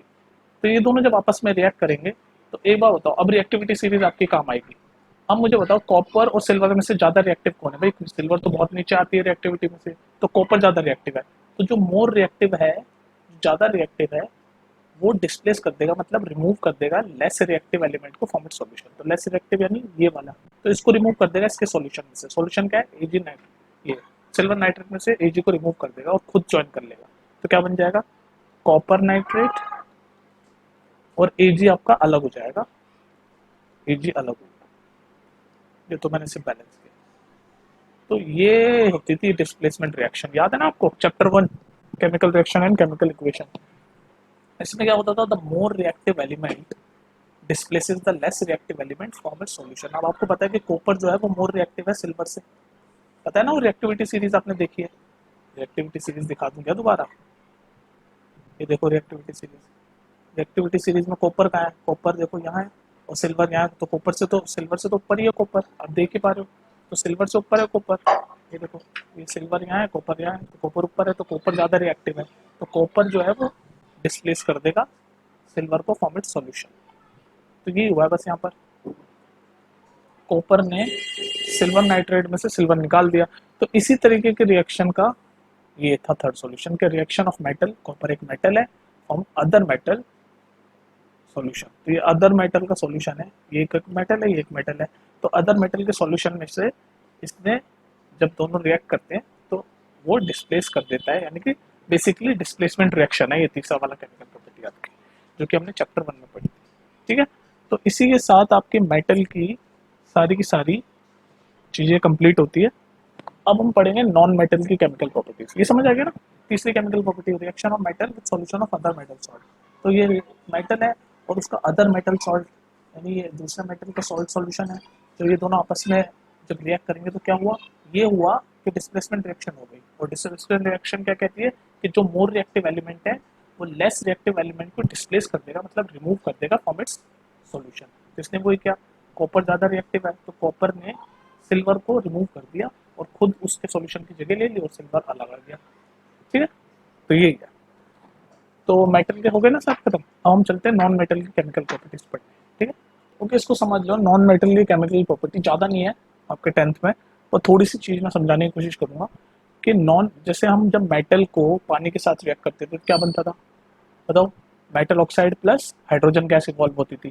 सिमिलरली एसिड के साथ भी जब मेटल को रिएक्ट करते थे तो क्या बनता था, सॉल्ट प्लस, बताओ, मेटल को जब एसिड के साथ रिएक्ट करते थे तो क्या बनता था, सॉल्ट प्लस हाइड्रोजन गैस। ये देखो मेटल है, सोडियम, उसको एसिड के साथ रिएक्ट करते थे जो कि एसिड है, तो क्या बनता था, NaCl बनता था, प्लस हाइड्रोजन गैस हमारी रिलीज हो जाती थी। इसको बैलेंस कर लेंगे बाद में। लेकिन हम सॉल्ट प्लस हाइड्रोजन गैस, तो बेसिकली हाइड्रोजन गैस इवॉल्व होती थी जब मेटल वाटर या एसिड के साथ रिएक्ट करता था। लेकिन नॉन मेटल जब एसिड या वाटर के साथ रिएक्ट नहीं करते और वो हाइड्रोजन गैस नहीं बनाते। इसके पीछे रीज़न ये है, इसके पीछे रीज़न ये है, थोड़ा टेक्निकल है, गौर से सुनो। रीज़न ये है इसके पीछे कि जो मेटल होते हैं ना, मेटल मेटल आपके जो होते हैं वो इलेक्ट्रॉन एक्सेप्टर होते हैं। मेटल्स जो हैं वो इलेक्ट्रॉन को एक्सेप्टर होते हैं, sorry non metals, non metal होते हैं वो इलेक्ट्रॉन एक्सेप्टर होते हैं, वेरएज जो मेटल होते हैं वो इलेक्ट्रॉन गिवर होते हैं, सप्लायर होते हैं, मतलब देते हैं।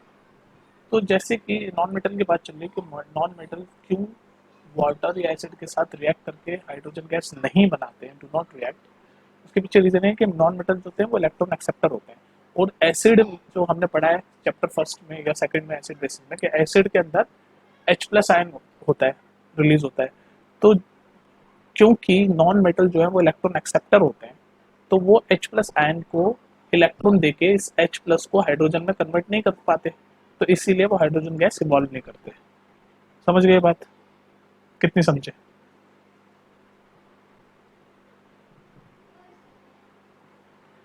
नॉन मेटल जो होते हैं वो इलेक्ट्रॉन एक्सेप्टर होते हैं, और एसिड में H प्लस आयन जो बनता है उस H प्लस आयन को आप इलेक्ट्रॉन दे के, ये प्लस है तो इलेक्ट्रॉन देके इसको हाइड्रोजन गैस में वो कन्वर्ट नहीं कर पाते, या बोल सकते हो कि हाइड्रोजन गैस में रिड्यूस नहीं कर पाते।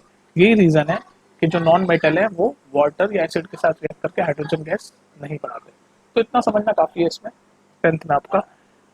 हालांकि जैसे अगर आप नॉन मेटल को हीट करो एसिड के साथ तो वो नॉर्मल सॉल्ट बनाते हैं, जैसे कि एक सल्फर है, इसको मैं H2SO4 जो कि एक सल्फ्यूरिक एसिड है, तो ये नॉन मेटल प्लस एसिड के साथ जब मैं रिएक्ट करूँ तो वो हाइड्रोजन गैस तो इवॉल्व नहीं करेगा, लेकिन सॉल्ट बना देगा। कौन सा सॉल्ट बनाएगा, ये देखो SO2 बना दिया और पानी बना देगा। ठीक है, तो ये बना देगा अलग अलग टाइप के। तो बेसिकली इतना ही है इसमें नॉन मेटल की केमिकल प्रॉपर्टी में आपके 10th में। समझने वाली बात ये है कि नॉन मेटल जो है वो इलेक्ट्रॉन एक्सेप्टर होते हैं, और एसिड के साथ एसिड जो है वो H प्लस आयन रिलीज करते हैं। और जब एक्सेप्टर होते हैं यानी कि इलेक्ट्रॉन एक्सेप्ट करते हैं, वो देते नहीं है, तो देते नहीं है तो मतलब H प्लस को वो हाइड्रोजन में रिड्यूस नहीं कर पाएंगे, तो इसलिए हाइड्रोजन गैस इवॉल्व नहीं करते। अगर ये क्वेश्चन आ जाए कि भाई नॉन मेटल एसिड या वाटर के साथ रिएक्ट करके हाइड्रोजन गैस इवॉल्व क्यों नहीं करते जैसे कि मेटल कर लेते हैं, तो उसका रीजन ये है कि non metal are electron acceptor and they can not give electron to the H plus ion of an acid to reduce it to the hydrogen gas। इतना समझना काफी है। अब हम चलते हैं नेक्स्ट टॉपिक, जो कि आपका reaction between metal and non metal. अभी हमने मेटल की केमिकल प्रॉपर्टी पढ़ी सारी, नॉन मेटल की केमिकल प्रॉपर्टी पढ़ ली। अब हम देखते हैं अगर मेटल और नॉन मेटल आपस में रिएक्ट करें तो क्या होता है भाई साहब। ठीक है, चलो वो देखते हैं। चलिए guys, तो ये है reaction between metals and non metals. देखो इस टॉपिक का एक और नाम मैं दे सकता हूँ आयनिक bond formation. Ionic bond formation, ionic bond formation. देखो इसको टॉपिक को समझाने से पहले मैं मान के चल रहा हूँ कि आपको बेसिक चीजें आती है। क्या बेसिक चीजें मैं बोल रहा हूँ कि यार देखो, वो आपको पता है number of electron in shells, जो आखिरी शेल में कितने इलेक्ट्रॉन होंगे, आउटर मोस्ट शेल में, ये जो हमने पढ़ा था इतना इतना, उसका काम है इसमें। तो आई होप आपको आता होगा, वो मैं मान के चल रहा हूँ। अगर वो नहीं आता आपको तो उसको भी पढ़ा दूंगा बाद में, लेकिन अभी मैं मान के चल रहा हूँ कि वो आपको आता है। ठीक है, तो मान लो मैं आपको ये समझाता हूँ रिएक्शन बिटवीन मेटल और नॉन मेटल, जो कि है, आप इस टॉपिक को बोल सकते हो आयनिक बॉन्ड फॉर्मेशन। मैं क्यों कह रहा हूँ आयनिक बॉन्ड फॉर्मेशन, तो आपको उससे सुनते जाओ। ठीक है, ये इंपॉर्टेंट है और थोड़ा कॉन्सेप्चुअल है, तो इसको आराम से सुनो। तो हमें पता है कि जो मेटल होते हैं, मेटल जो होते हैं वो इलेक्ट्रॉन लूज करने की उनकी टेंडेंसी होती है, इलेक्ट्रॉन लूज। ठीक है, मेटल की टेंडेंसी होती है इलेक्ट्रॉन लूज करने की। और नॉन मेटल, अभी हमने प्रीवियसली भी पढ़ा कि इलेक्ट्रॉन एक्सेप्टर होते हैं, इलेक्ट्रॉन गेन करने की इनकी टेंडेंसी। यहाँ तक बात क्लियर। अब मैं आपके सामने एक एग्जांपल से समझाता हूँ आयनिक बॉन्ड फॉर्मेशन क्या होता है। मान लो कि सोडियम है, सोडियम ये क्या है, सोडियम एक मेटल है। सोडियम में कितने एटम, एटॉमिक नंबर क्या होता है सोडियम का? सोडियम का एटॉमिक नंबर होता है 11, 11 एटॉमिक नंबर होता है। तो अगर वो, उसको अगर हम शेल में डालें इलेक्ट्रॉन को, के एल एम एन, तो कैसे डिस्ट्रीब्यूट होगा? सोडियम 2 8 1, तो आउटर मोस्ट शेल कौन सा है इसका? एम। तो आउटर मोस्ट शेल में एक इलेक्ट्रॉन है, और हर किसी की टेंडेंसी होती है कि वो अपने आउटर मोस्ट शेल में, हर जितने भी हमारे पास एलिमेंट है उनकी टेंडेंसी होती है कि आउटर मोस्ट शेल, जिसका नाम होता है वैलेंस शेल, सब याद आ रहा है ना, छोटी क्लास में पढ़ा है आउटर मोस्ट शेल को क्या बोलते हैं? Valence shell. उनकी टेंडेंसी होती है कि वैलेंस शेल में या तो 2 इलेक्ट्रॉन हो या 8 इलेक्ट्रॉन। ठीक है, बेसिक से समझा रहा हूँ बिल्कुल। पर सोडियम में वैलेंस शेल यानी कि आखिरी या आउटर मोस्ट शेल में कितने इलेक्ट्रॉन है? एक इलेक्ट्रॉन है। तो 8 बनाने के लिए 7 और एक्सेप्ट करने पड़ेंगे। तो 7 एक्सेप्ट करने से अच्छा है ये एक लूज ही कर दे, तो फिर आउटर मोस्ट शेल एल हो जाएगा और उसमें 8 हो जाएंगे। बात समझ में आ रही है भाई? अगर आउटर मोस्ट शेल में 1 इलेक्ट्रॉन है, और टेंडेंसी क्या होती है हर एलिमेंट की कि वो आउटर मोस्ट शेल में या तो 2 इलेक्ट्रॉन रखे या 8 इलेक्ट्रॉन रखे, पर यहाँ एक है। तो 8 बनाने के लिए क्या करना पड़ेगा आपको? इसमें 7 ऐड करने पड़ेंगे, तो इससे अच्छा ये एक लूज कर दे। तो जब सोडियम एक इलेक्ट्रॉन लूज कर देगा, तो वो, ये पॉजिटिव हो जाएगा क्योंकि इलेक्ट्रॉन लूज किया, ये इलेक्ट्रॉन लूज कर दिया, तो ये जो पॉजिटिव हुआ है इसको बोलते हैं पॉजिटिव आयंस बनाएगा। तो ये पॉजिटिव आयन बन गया सोडियम का, जिसको हम बोलते हैं, पॉजिटिव आयन को क्या बोलते हैं? कटायन। साइंस की भाषा में पॉजिटिव आयन को बोलते हैं, ये जो पॉजिटिव आयन बना है इसको बोलते हैं कटायन। तो सोडियम एक इलेक्ट्रॉन लूज कर दिया ये वाला, और एक इलेक्ट्रॉन लूज करके वो बना दिया उसने कटायन। यहाँ तक बात समझ में आ गई? चलो, ये हो गया मेटल का एग्जाम्पल। अब दोबारा सुनो। अब मान लो मैं आपके सामने लेता हूँ क्लोरीन। क्लोरीन क्या है? Non metal. सुनते जाओ बस आराम से। क्लोरीन का एटॉमिक नंबर क्या होता है? 17। ठीक है, कोई दिक्कत नहीं। तो उसका जब हम शेल बनाएंगे, तो के एल एम एन, तो कैसे डिस्ट्रीब्यूट होगा क्लोरीन का? 17 है ना, तो 2 8 7। तो इसका आउटर मोस्ट शेल में कितने इलेक्ट्रॉन है? देखो, आउटर मोस्ट शेल में कितने हैं? 7 इलेक्ट्रॉन है। जबकि मैंने क्या बताया, सबकी टेंडेंसी होती है कि आउटर मोस्ट शेल में 8 इलेक्ट्रॉन हो। तो इसमें इसको 5 या तो लूज करे तो 2 हो जाए। तो लूज करने से अच्छा एक इलेक्ट्रॉन अगर वो गेन कर ले, क्लोरीन एक इलेक्ट्रॉन गेन कर ले, तो 7 + 1 8 हो जाएगा, और आउटरमोस्ट शेल में 8 आ जाएगा। ठीक है, तो क्या करेगा ये जो क्लोरीन है, ये एक इलेक्ट्रॉन गेन कर लेगा। तो क्लोरीन, इसने गेन कर लिया इलेक्ट्रॉन, तो क्या बनेगा? जब गेन करा है तो माइनस आ जाएगा, नेगेटिव नेगेटिव आयन बनेगा। इसने लूज किया तो प्लस आ गया, पॉजिटिव आयन बना, जिसको हम बोलते हैं कटायन साइंस की भाषा में। इसने इलेक्ट्रॉन गेन किया, क्यों गेन किया? क्योंकि इसने आउटरमोस्ट शेल में 8 बनाने हैं। तो 8 बनाने के लिए इसने एक इलेक्ट्रॉन गेन किया, और इलेक्ट्रॉन जब उसने गेन किया तो क्या बना? नेगेटिव आयन बन गया, नेगेटिव आयन। और नेगेटिव आयन को क्या बोलते हैं हम? अनायन। यहाँ तक बात क्लियर है? तो ये मेटल है इस सोडियम, और ये क्लोरीन है नॉन मेटल। अगर मैं सोडियम और क्लोरीन को रिएक्ट करूं, सोडियम और क्लोरीन को रिएक्ट करूं, अब सुनते हो, ये टॉपिक खत्म होने वाला है, बस इंपॉर्टेंट लास्ट चीज बोलने वाला हूँ। अगर सोडियम और क्लोरीन को मैं रिएक्ट करूँ तो सोडियम में क्या है, इलेक्ट्रॉन इसने एक लूज किया है तो पॉजिटिव आयन बना है, ठीक है। ठीक है, तो सोडियम ने इलेक्ट्रॉन लूज किया अपनी वैलेंसी को 8 बनाने के लिए, ये एक लूज कर दिया, तो उसमें पॉजिटिव आयन आया, तो ये प्लस। और क्लोरीन ने एक गेन किया ताकि इसकी वैलेंसी आउटर मोस्ट शेल में पूरे 8 हो जाए, तो क्लोरीन में क्या है, नेगेटिव, यानी कि नेगेटिव आयन बनाया जिसको हम अनायन बोलते हैं, इसने पॉजिटिव आयन बनाया जिसको हम कटायन बोलते हैं, तो Cl माइनस। तो ये दोनों अपोजिटली चार्ज हो गए, sodium and chlorine oppositely charge हो गए, और इनके बीच में एक बहुत ही strong electrostatic force of attraction हो गया, क्योंकि एक दूसरे के अपोजिट है। ये पॉजिटिव आयन है, ये नेगेटिव आयन है, पॉजिटिव आयन को बोलते हैं कटायन, ये भी याद रख लो, बच्चे कंफ्यूज हो जाते हैं, और नेगेटिव आयन को बोलते हैं अनायन। तो ये दोनों अपोजिटली चार्ज्ड आयंस हैं, तो इनमें एक बहुत ही स्ट्रॉन्ग इलेक्ट्रोस्टैटिक फोर्स बन गई, जो कि इनको एकदम जोड़ के रखती है, और इसी जोड़ से ये बनता है NaCl, जिसको हम बोलते हैं सॉल्ट। और ये जो जोड़ है, जो इन दोनों को, ये जो अपोजिट फोर्स है, अपोजिट इलेक्ट्रोस्टैटिक फोर्स है जो इनको जोड़ के रखती है, इसी को बोलते हैं हम आयनिक बॉन्ड। बॉन्ड है ना दोनों के बीच में, तो ये आयनिक बॉन्ड का फॉर्मेशन है NaCl। बोलो अब बताओ, समझा पाया कि नहीं समझा पाया? समझ गए? तो ये है आयनिक बॉन्ड फॉर्मेशन। एक और एग्जांपल से समझाऊं, अभी सोडियम और क्लोराइड का समझाया, चलो एक और कोशिश करता हूँ मैं समझाने की, एक और कोशिश करता हूँ, ठीक है। चलिए गाइस, तो एक और एग्जांपल मैं आपको समझाता हूँ।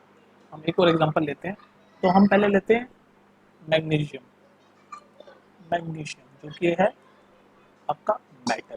तो मैग्नीशियम का एटॉमिक नंबर कितना होता है भाई? मैग्नीशियम का एटॉमिक नंबर होता है 12। ये आपको याद करना पड़ेगा कुछ चीजें, ठीक है गाइस। तो ये है मैग्नीशियम और जिसका एटॉमिक नंबर है 12। तो इसकी जो इलेक्ट्रॉन की डिस्ट्रीब्यूशन होगा KLMn, तो कैसे होगा? मैग्नीशियम का इलेक्ट्रॉन डिस्ट्रीब्यूशन 2 8 2। तो हमें आउटर मोस्ट शेल में 8 ऑक्टेट पूरा करना है, आउटर मोस्ट शेल में 2 हैं, तो ऑक्टेट पूरा करने के लिए या तो 6 इलेक्ट्रॉन ले ले या 2 इलेक्ट्रॉन लूज कर दे। तो 2 इलेक्ट्रॉन लूज करेंगे, क्योंकि मेटल की टेंडेंसी क्या होती है, इलेक्ट्रॉन लूज करने की। तो 2 इलेक्ट्रॉन लूज करेगा, और जैसे ही 2 इलेक्ट्रॉन लूज करेगा, फिर ये आउटर मोस्ट शेल में 8 ही आ जाएंगे और ऑक्टेट पूरा हो जाएगा। ऑक्टेट मतलब 8 इलेक्ट्रॉन हो जाएंगे। तो 2 इलेक्ट्रॉन लूज करेंगे, तो ये जो मैग्नीशियम है, ये क्या करेगा, 2 इलेक्ट्रॉन लूज कर देगा, तो क्या बनेगा, 2 प्लस हो जाएगा। क्यों 2 प्लस हो जाएगा? क्योंकि इसमें 2 इलेक्ट्रॉन, ये 2 इलेक्ट्रॉन लूज कर दिए, तो ये जो पॉजिटिव आयन बन जाएगा, और पॉजिटिव आयन को क्या बोलते हैं केमिस्ट्री में, कटायन।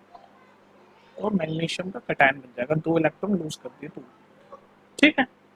अब देखो, क्लोरीन लेते हैं हम, दोबारा समझा रहा हूँ वही वाली सेम चीज। क्लोरीन नॉन मेटल है, एटॉमिक नंबर कितना होता है क्लोरीन का, 17। तो इसका कैसे होगा इलेक्ट्रॉन का डिस्ट्रीब्यूशन, देखो इसका डिस्ट्रीब्यूशन होगा 2 8 7। तो इसके आउटर मोस्ट शेल में कितने इलेक्ट्रॉन है, 7 इलेक्ट्रॉन है। इसको ऑक्टेट पूरे करने के लिए या तो एक ऐड कर दे या 7 के साथ लूज कर दे। लेकिन नॉन मेटल की टेंडेंसी क्या होती है, इलेक्ट्रॉन एक्सेप्ट करने की, तो ये एक एक्सेप्ट कर लेगा ताकि ये 8 हो जाए, और आउटर मोस्ट शेल में 8 हो जाएंगे तो ऑक्टेट पूरा हो जाएगा। तो ये एक इलेक्ट्रॉन गेन करेगा, तो कैसे होगा, ये क्लोरीन है, ठीक है। तो क्लोरीन जब होगा, क्लोरीन एक इलेक्ट्रॉन गेन करेगा, तो प्लस इलेक्ट्रॉन, तो जैसे एक इलेक्ट्रॉन इसने गेन किया तो नेगेटिव आयन बनेंगे, क्योंकि इलेक्ट्रॉन जाएगा तो नेगेटिव आयन आएगा ना, तो क्या बनेगा, ये नेगेटिव आयन आ जाएगा। और नेगेटिव आयन को क्या बोलते हैं, जैसे यहाँ पॉजिटिव आयन बना क्योंकि इलेक्ट्रॉन इसने लूज किए, इसने गेन किए, तो नेगेटिव आयन आया, तो नेगेटिव आयन को केमिस्ट्री में बोलते हैं अनायन, तो क्लोरीन का अनायन बन जाएगा। यहाँ तक बात समझ में आ गई? अब क्या, अगर मैं मैग्नीशियम और क्लोरीन को रिएक्ट करवाऊं, तो क्या होगा, मैग्नीशियम के बाद 2 इलेक्ट्रॉन हैं जो उसने छोड़ने हैं, मेटल है ना तो छोड़ने, तो मैग्नीशियम के पास ऐसे 2 इलेक्ट्रॉन है जो उसको छोड़ने हैं, और क्लोरीन को एक चाहिए होता है, तो हम, ये मैग्नीशियम 2 क्लोरीन को हेल्प कर सकता है, क्योंकि एक ही चाहिए ना, तो 2 क्लोरीन को हेल्प कर देगा। एक इस वाले को दे देगा, ऑक्टेट पूरा हो जाएगा, एक इस वाले को दे देगा, ऑक्टेट पूरा हो जाएगा। और इसी तरह आपका ये बन जाएगा MgCl, मैग्नीशियम क्लोराइड। ये 2 इलेक्ट्रॉन और क्लोरीन को 2 हेल्प कर देगा। तो ये जो मैग्नीशियम और क्लोरीन जब रिएक्ट करे, तो इनके बीच में एक बहुत ही स्ट्रॉन्ग इलेक्ट्रोस्टैटिक फोर्स बनी, जिसको हम बोलते हैं आयनिक बॉन्ड। अब आप समझ गए होंगे आयनिक बॉन्ड कैसे बनता है, क्योंकि ये पॉजिटिवली चार्ज है, ये पॉजिटिवली चार्ज है, ये नेगेटिवली चार्ज है। तो पॉजिटिव और नेगेटिव दोनों अपोजिट है, तो एकदम इलेक्ट्रोस्टैटिक फोर्स इनमें बनेगी जिससे कि आयनिक बॉन्ड बनेगा। तो इसी को बोलते हैं आयनिक बॉन्ड। तो अब डेफिनेशन देख लेते हैं कि आयनिक बॉन्ड की डेफिनेशन अगर होगी तो क्या होगी आयनिक कंपाउंड की। तो आयनिक कंपाउंड की डेफिनेशन होगी, तो गैस अब आपको समझ आ गया होगा ionic bond formation. Ionic bond formation क्या होता है? The compound form by transfer of electron from metal, क्योंकि मेटल की टेंडेंसी होती है इलेक्ट्रॉन लूज करने की, तो transfer of electron from metal to non metal. Non metal accept कर लेता है, मेटल इसको दे देता है और नॉन मेटल एक्सेप्ट कर लेता है।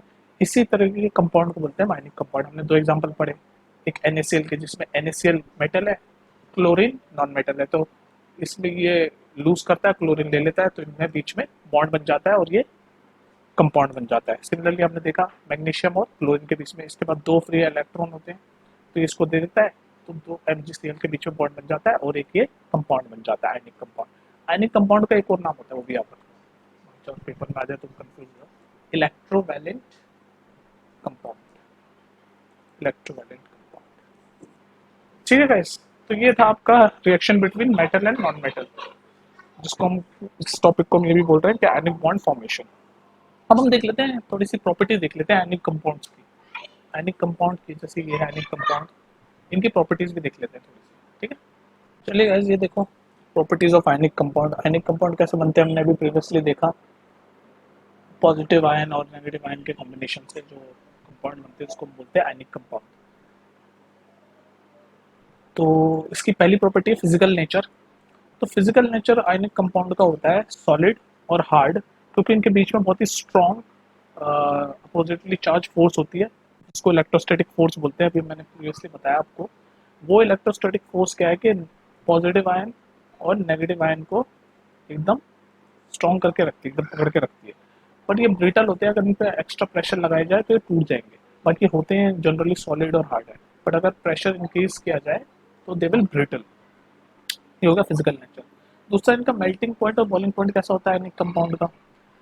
भाई मेल्टिंग पॉइंट इनका बहुत हाई होता है, क्योंकि बहुत ज़्यादा आपको लार्ज अमाउंट ऑफ एनर्जी चाहिए जो आयनिक बॉन्ड इंटर आयनिक एनर्जी को तोड़ने के लिए। भाई जैसे हमने अभी पीछे पढ़ा NaCl के बीच में पॉजिटिव आयन है नेगेटिव आयन है, तो इनके बीच में एक आयनिक बॉन्ड बन जाता है, स्ट्रॉन्ग इलेक्ट्रोस्टैटिक फोर्स बन जाती है।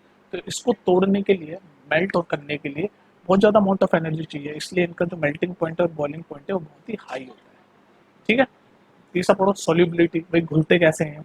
तो ये जो आयनिक कंपाउंड होते हैं जनरली वाटर में तो सॉल्युबल हो जाते हैं, क्योंकि वाटर के अंदर है ना पोलराइजेशन की, ये पोलराइजेशन की एक फीचर होता है, पोलराइजेशन का करेक्टरिस्टिक होता है। वाटर एक पोलर सॉल्वेंट है बेसिकली, जो कि क्या करता है कि जो पॉजिटिव आयन है और नेगेटिव आयन है उनको सेपरेट कर देता है। तो जब सेपरेट कर देता है तो वो घुल जाते हैं, उनकी जो आयनिक एनर्जी है, आयनिक बॉन्ड है, वो ब्रेक कर देता है वाटर, तो वो घुल जाते हैं। लेकिन पेट्रोल, केरोसिन, बेंजीन टाइप जो इनसॉल्युबल सॉल्वेंट है इनमें नहीं है घुलता, क्योंकि ये नॉन पोलर सॉल्वेंट है, और ये जो पॉजिटिव आयन और नेगेटिव आयन की जो इलेक्ट्रोस्टैटिक फोर्स होती है इन दोनों के बीच में, उसको ब्रेक नहीं कर पाता, तो इनमें घुलते नहीं है, तो होगी सॉल्युबिलिटी। तीसरा इसका प्रॉपर्टी है कि भाई इलेक्ट्रिसिटी कैसे कंडक्ट करते हैं। तो आयनिक बॉन्ड जो है वो इलेक्ट्रिसिटी कंडक्ट करते हैं, पर मोल्टन स्टेट में। अब आप पूछोगे मोल्टन स्टेट में क्यों? क्योंकि मोल्टन स्टेट यानी कि हीट, इनको हीट कर रहे हैं, मोल्ट करने के लिए यानी हीट कर रहे हैं। तो जो हीट होती है ना वो क्या करती है, जैसे कि हमें पता है कि ये जैसे Na और Cl का एग्जांपल दिया, पॉजिटिव है नेगेटिव है, तो इनके बीच में आयनिक बॉन्ड है, तो इस आयनिक बॉन्ड को वो ब्रेक कर देता है, मोल्टन स्टेट में होता है, जिससे कि जो पॉजिटिव आयन और नेगेटिव आयन फ्रीली मूव करेंगे, और जब चार्जेस फ्रीली मूव करेंगे तभी तो इलेक्ट्रिसिटी कंडक्ट होगी। तो सिर्फ मोल्टन स्टेट में ही ये होता है। और सिमिलरली सॉल्यूशन फॉर्म में जैसे हमने पढ़ा कि वाटर के सॉल्यूशन में भी ये लोग, वाटर का एक पोलर सॉल्वेंट, इसलिए ये इनका पॉजिटिव आयन नेगेटिव आयन को सेपरेट कर देता है, तो वो मूव करते हैं अपोजिटली चार्ज की तरफ, और जब मूव करते हैं तो इलेक्ट्रिसिटी पैदा होती है। तो इसीलिए मोल्टन स्टेट में हीट की वजह से वो टूट जाता है बॉन्ड, और फिर इलेक्ट्रॉन मूव करते हैं, आयन मूव करते हैं। सिमिलरली सॉल्यूशन में वाटर ब्रेक कर देता है तो मूव करते हैं, इसलिए मोल्टन स्टेट में सॉल्यूशन में ही ये सब कंडक्ट करते हैं इलेक्ट्रिसिटी, सॉलिड फॉर्म में नहीं करते। क्यों नहीं करते? सिंपल सी बात है, क्योंकि सॉलिड फॉर्म में जो पॉजिटिव आयन है और नेगेटिव आयन है वो मूव नहीं करते, वो स्टेडी है। तो जब आयन मूव ही नहीं करेंगे तो इलेक्ट्रिक करंट कैसे पैदा होगा? इलेक्ट्रिक करंट तभी फ्लो होता है ना, हमने पढ़ा भी था छोटी क्लासों में, द फ्लो ऑफ इलेक्ट्रॉन्स या आयंस जनरेट इलेक्ट्रिसिटी। तो इलेक्ट्रिसिटी जब आयंस का फ्लो होगा तभी होगी, और आयंस का फ्लो सिर्फ मोल्टन स्टेट या सॉल्यूशन स्टेट में होता है इनमें, ठीक है। तो ये थी कुछ प्रॉपर्टी आयनिक कंपाउंड की। अब हम नेक्स्ट पता है क्या पढ़ेंगे? हमने मेटल पढ़ लिया, नॉन मेटल पढ़ लिया, उनकी केमिकल प्रॉपर्टी पढ़ ली, आयनिक कंपाउंड पढ़ लिए, सब पढ़ लिया। अब हम देखेंगे कि भाई जो मेटल है हमारी अर्थ के अंदर ही तो होते हैं, सोना, गोल्ड, सिल्वर, अर्थ के अंदर हम खुदाई करते हैं ना, और माइंस होती है। तो बस अब ये हम प्रोसेस देखेंगे कैसे कैसे हम निकालते हैं अर्थ में से। बेसिकली आसान भाषा में बोलूँ तो खुदाई उदाई करने के प्रोसेस है कि भाई मान लो गोल्ड है, गोल्ड की खदान में से हम गोल्ड कैसे निकालेंगे, या एल्यूमिनियम कैसे निकालेंगे, या कुछ कोई भी मेटल, कॉपर कैसे निकालते हैं। तो इसके अलग अलग प्रोसेस होते हैं निकालने के, तो वो प्रोसेस आप समझेंगे। ठीक है, तो अब हमारा नेक्स्ट टॉपिक ये है। ठीक है, तो अब हम पढ़ेंगे ओकरेंस ऑफ मेटल के बारे में। तो हमारे जो मेटल्स हैं वो अर्थ में होते हैं या फिर सी में होते हैं, ये तो आप अब जानते होंगे। अर्थ को हम खोदते हैं, माइनिंग वगैरह करते हैं, मेटल निकालने के लिए तो करते हैं, गोल्ड, सिल्वर, एल्यूमिनियम, ये जो भी चीजें होती है। पर वो कैसे पाए जाते हैं, ये भी तो बात है ना। तो देखो, और कुछ टर्मिनोलॉजी का क्या डेफिनेशन है वो समझ लो। तो पहली है मिनरल्स। मिनरल्स क्या होता है, जनरल टर्म मिनरल्स। तो मिनरल मतलब कोई द एलिमेंट और compound which occur naturally in the earth crust are called mineral. मतलब जो भी एलिमेंट या कंपाउंड, कंपाउंड मतलब मिक्सचर ऑफ एलिमेंट्स, ये एलिमेंट या फिर मिक्सचर ऑफ एलिमेंट यानी कंपाउंड जो नेचुरली अर्थ के अंदर ऑकर होते हैं, उसको हम सबको हम कहते हैं मिनरल। दूसरी टर्मिनोलॉजी है ओर। What is ores? तो ओर्स वो होती है कि मतलब जो मिनरल जिसमें से हम सक्सेसफुली मेटल को एक्सट्रैक्ट कर पाए उन्हें हम ओर बोलते हैं। समझ गए? तो मिनरल का मतलब समझ गए। मिनरल मतलब कोई भी एलिमेंट या फिर कंपाउंड जो नेचुरली अर्थ में या फिर सी में, अर्थ क्रस्ट या सी में पाए जाते हैं, उन्हें हम मिनरल कहते हैं। ओर्स क्या होता है? ओर्स, ये नाम सुन लो। ओर्स मतलब ये होता है कि वो मिनरल जिनके अंदर बहुत ही हाई परसेंटेज ऑफ किसी भी टाइप के मेटल का होता है। क्योंकि ओर क्या होता है, मिनरल वो मिनरल होते हैं जिसमें बहुत सारे हाई परसेंटेज यानी बहुत अच्छे अमाउंट में मेटल होता है, और उस मेटल को हम उस मिनरल में से निकाल सकते हैं। उन सच मिनरल को हम कहते हैं ओर्स। समझ गए? तो ओर्स जब हम वर्ड यूज करें तो ओर्स का मतलब मिनरल ही होता है, पर वैसे मिनरल जिनमें से हम एक पर्टिकुलर मेटल को निकाल सके, क्योंकि उस मिनरल में उस पर्टिकुलर मेटल की अमाउंट बहुत ज्यादा है, या high percentage of that particular metal उसके अंदर है। समझ गए? अब देखो, मैंने आपको पढ़ाई थी एक रिएक्टिविटी सीरीज। रिएक्टिविटी सीरीज बताई थी जिसमें आप पता लगा रहे थे भाई कौन कौन से एलिमेंट या मेटल वो किससे किससे रिएक्टिव है। तो जैसे जो टॉप में होते हैं, जो सबसे ज़्यादा रिएक्टिव होते हैं, जैसे कि आपके पोटेशियम, सोडियम, कैल्शियम, ये वाले बहुत रिएक्टिव होते हैं। तो ये वाले जो मिनरल, ये वाले जो मेटल होते हैं, ये वाले जो एलिमेंट होते हैं, ये बहुत ज़्यादा रिएक्टिव होते हैं। तो इसीलिए इनको, ये मतलब नेचुरली फ्री स्टेट में नहीं पाए जाते अर्थ में, क्योंकि बहुत रिएक्टिव होते हैं। तो किस किस चीज़ से ये रिएक्ट हो रखे होते हैं, बहुत ही मिक्स करके बने हुए होते हैं।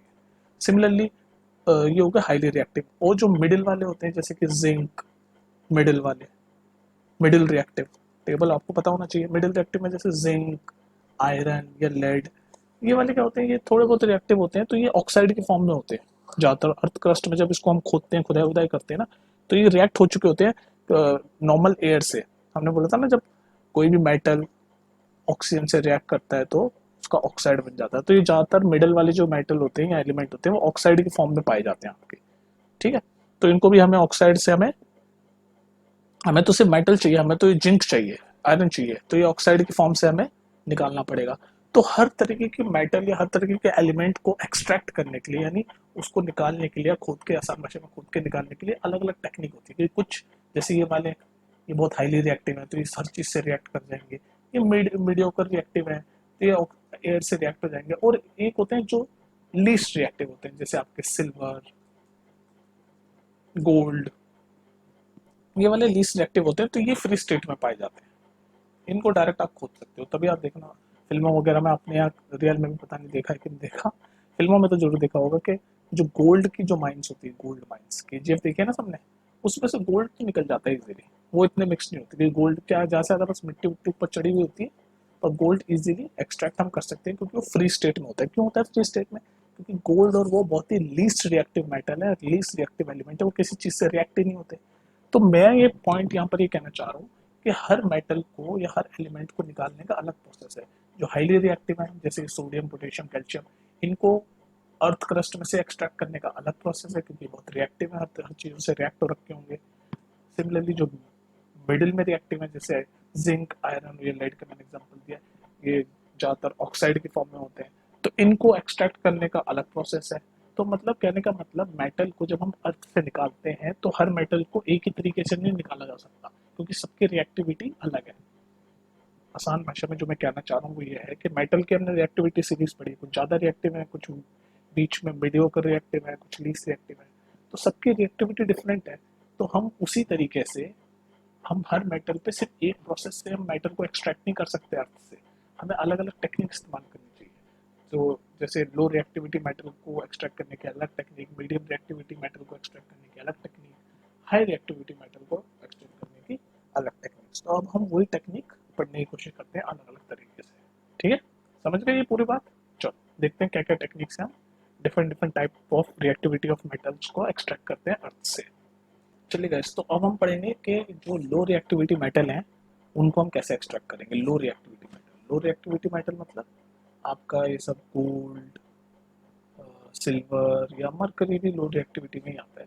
तो इस तरह के जो मेटल है जो कम रिएक्टिव होते हैं उनको आप कैसे एक्सट्रैक्ट करोगे? तो since they are low reactivity, these metals are very unreactive, ज़्यादा रिएक्ट नहीं होते, तो इनको सिंपली हम हीट करके भी एक्सट्रैक्ट कर सकते हैं मेटल को। जैसे for example cinnabar, cinnabar, cinnabar पता है क्या है?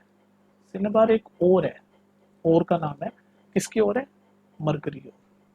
मरकरी, मरकरी मतलब Hg, ये इसका फॉर्मूला है। तो सिनेबार जो मरकरी ओर है, इसको हम डायरेक्टली आप हीट कर दो तो वो मरकरी ऑक्साइड बन जाएगा, फिर दोबारा हीट कर दो तो मरकरी ऑक्साइड से हम मरकरी निकाल सकते हैं। देखो इसका मैं आपको एक क्वेश्चन बना के दिखाता हूँ। जैसे ये सिनेबार ओर है मरकरी की, तो सल्फाइड की फॉर्म में होता है, तो मरकरी है, ठीक है। और इसको हमने ऑक्सीजन की प्रेजेंस में ये हीट किया, ये हीट का साइन होता है हीट, तो वो क्या बना? मरकरी ऑक्साइड बन गया। Mercury oxide plus sulphur dioxide यहाँ पर आ गया, तो ये बन गया। फिर इसको, ये मरकरी ऑक्साइड बन गया हमारा यहाँ पर, तो इस मरकरी ऑक्साइड को दोबारा से हीट कर दो, मरकरी ऑक्साइड को दोबारा से हीट कर दो। जैसे आप दोबारा हीट करोगे तो आपको आपकी मरकरी मिल जाएगी और ऑक्सीजन आपका रिलीज हो जाएगा। ये तो मैं सीधे बस इसको वो कर रहा हूँ, ठीक है। तो ये सिनेबार जो होता है, cinnabar is an ore of mercury, cinnabar is an ore of mercury. तो जो लो रिएक्टिव या जो मेटल होते हैं उनको एक्सट्रैक्ट करने के लिए कई बार सिंपली हम हीट कर देते हैं। एक बार हीट करेंगे तो वो ऑक्साइड बन जाएगा, जैसे यहाँ बन गया मरकरी ऑक्साइड। फिर उस मरकरी ऑक्साइड को हमने फर्दर हीट कर दिया तो आपका ये मरकरी देखो एक्सट्रैक्ट हो गया, आ गया ना मरकरी, मरकरी मेटल मिल गया हमें मरकरी मेटल। क्योंकि ये लीस्ट रिएक्टिव है तो ज़्यादा हमें कुछ इसमें काम करना नहीं पड़ा, हमें सिर्फ हीट करना पड़ा दो बार। एक बार हीट किया तो मरकरी ऑक्साइड मिला, फिर दोबारा मरकरी ऑक्साइड को हीट किया तो मरकरी मिल गया। और ध्यान रखो कि ये और किस चीज़ की है, ये और का नाम है cinnabar, and this is an ore of mercury. Ore का मतलब मैं पढ़ा चुका हूँ, और मतलब वो मिनरल जिसमें किसी मेटल की क्वांटिटी या परसेंटेज बहुत ज़्यादा है। तो सिनेबार एक और है जिसमें मरकरी एक मेटल है जो उसकी क्वांटिटी बहुत ज़्यादा है। तो मैंने आपको बता दिया लीस्ट रिएक्टिव मेटल है मरकरी, तो इसीलिए सिंपली हीटिंग से ये हो गया। तो इसका प्रोसेस ये है। एक और एग्जांपल दिखाता हूँ, देखो लीस्ट रिएक्टिव का। तो एक और है एग्जांपल वन, एक और दिखाता हूँ आपको, ये दिखा दूंगा। चलो एक और है जिसका नाम है आपका copper glance, copper glance, copper glance, ठीक है। ये भी एक और है। कॉपर ग्लैंस का मतलब ये Cu2S की फॉर्म में पाई जाती है ये वाली और। तो इसमें से अगर हमें कॉपर मेटल एक्सट्रैक्ट करना हो तो एक्सट्रैक्शन का ही प्रोसेस देख रहे हैं ना, तो हम कैसे एक्सट्रैक्ट करेंगे? वही सिंपली हीट कर दो। तो सिंपली अगर हम हीट कर दें तो कॉपर ग्लैंस Cu2S को हमने सिंपली ऑक्सीजन की प्रेजेंस में पहले हीट कर दिया, जैसे यहाँ करा था सेम। इसको मैं लाइन खींच दिया तो कंफ्यूज ना हो। तो ऑक्सीजन की प्रेजेंस में हमने हीट कर दिया, हीट का साइन है, तो हमें मिल जाएगा पहले कॉपर ऑक्साइड मिल जाएगा। तो हमें मिल गया कॉपर ऑक्साइड प्लस SO2, ये सल्फाइड वाला SO2 मिल जाएगा, सल्फाइड डाइऑक्साइड। ये 2 मैंने इसलिए लिखा ताकि इक्वेशन को बैलेंस कर रहा हूँ मैं, वो तो आप कर ही सकते हो, चैप्टर 1 में हमने पढ़ा है। तो हमें यहाँ से मिल गया कॉपर ऑक्साइड। अब इस कॉपर ऑक्साइड को आप फर्दर हीट कर दो, जैसे यहाँ पर हमने मरकरी ऑक्साइड को फर्दर हीट किया था। तो कॉपर ऑक्साइड को फर्दर मैं जैसे ही हीट करूंगा तो हमें कॉपर मेटल मिल जाएगा। जैसे ही मैं कॉपर ऑक्साइड को फर्दर हीट करूंगा तो हमें कॉपर मेटल मिल जाएगा, ठीक है। जैसे यहाँ पर हमने मरकरी ऑक्साइड को हीट किया तो मरकरी मेटल मिल गया था। तो यहाँ पर मैं कॉपर ऑक्साइड को हीट करूंगा तो मुझे ये मिल गया कॉपर मेटल, और SO2 हमारा मिल गया। तो ये कॉपर ऑक्साइड, तो ये जो लो रिएक्टिव मेटल्स होते हैं, जो बहुत ही अनरिएक्टिव होते हैं, उनको हम सिंपली हीटिंग प्रोसेस पे एक्सट्रैक्ट कर सकते हैं फ्रॉम अर्थ, हीटिंग प्रोसेस से। तो फर्स्ट टाइम जब हम हीट करेंगे, जैसे यहाँ सिनेबर जो मरकरी की ओर थी उसको हीट किया तो मरकरी ऑक्साइड बना, फिर मरकरी ऑक्साइड को एक बार और हीट किया तो हमें मरकरी मेटल मिल गया। सिमिलरली कॉपर ग्लास के केस में हमने कॉपर को, जब कॉपर ग्लास यानी CO2S को हीट किया तो हमें पहले कॉपर ऑक्साइड मिल गया, फिर कॉपर ऑक्साइड को हमने दोबारा हीट किया तो हमें कॉपर मेटल मिल गया।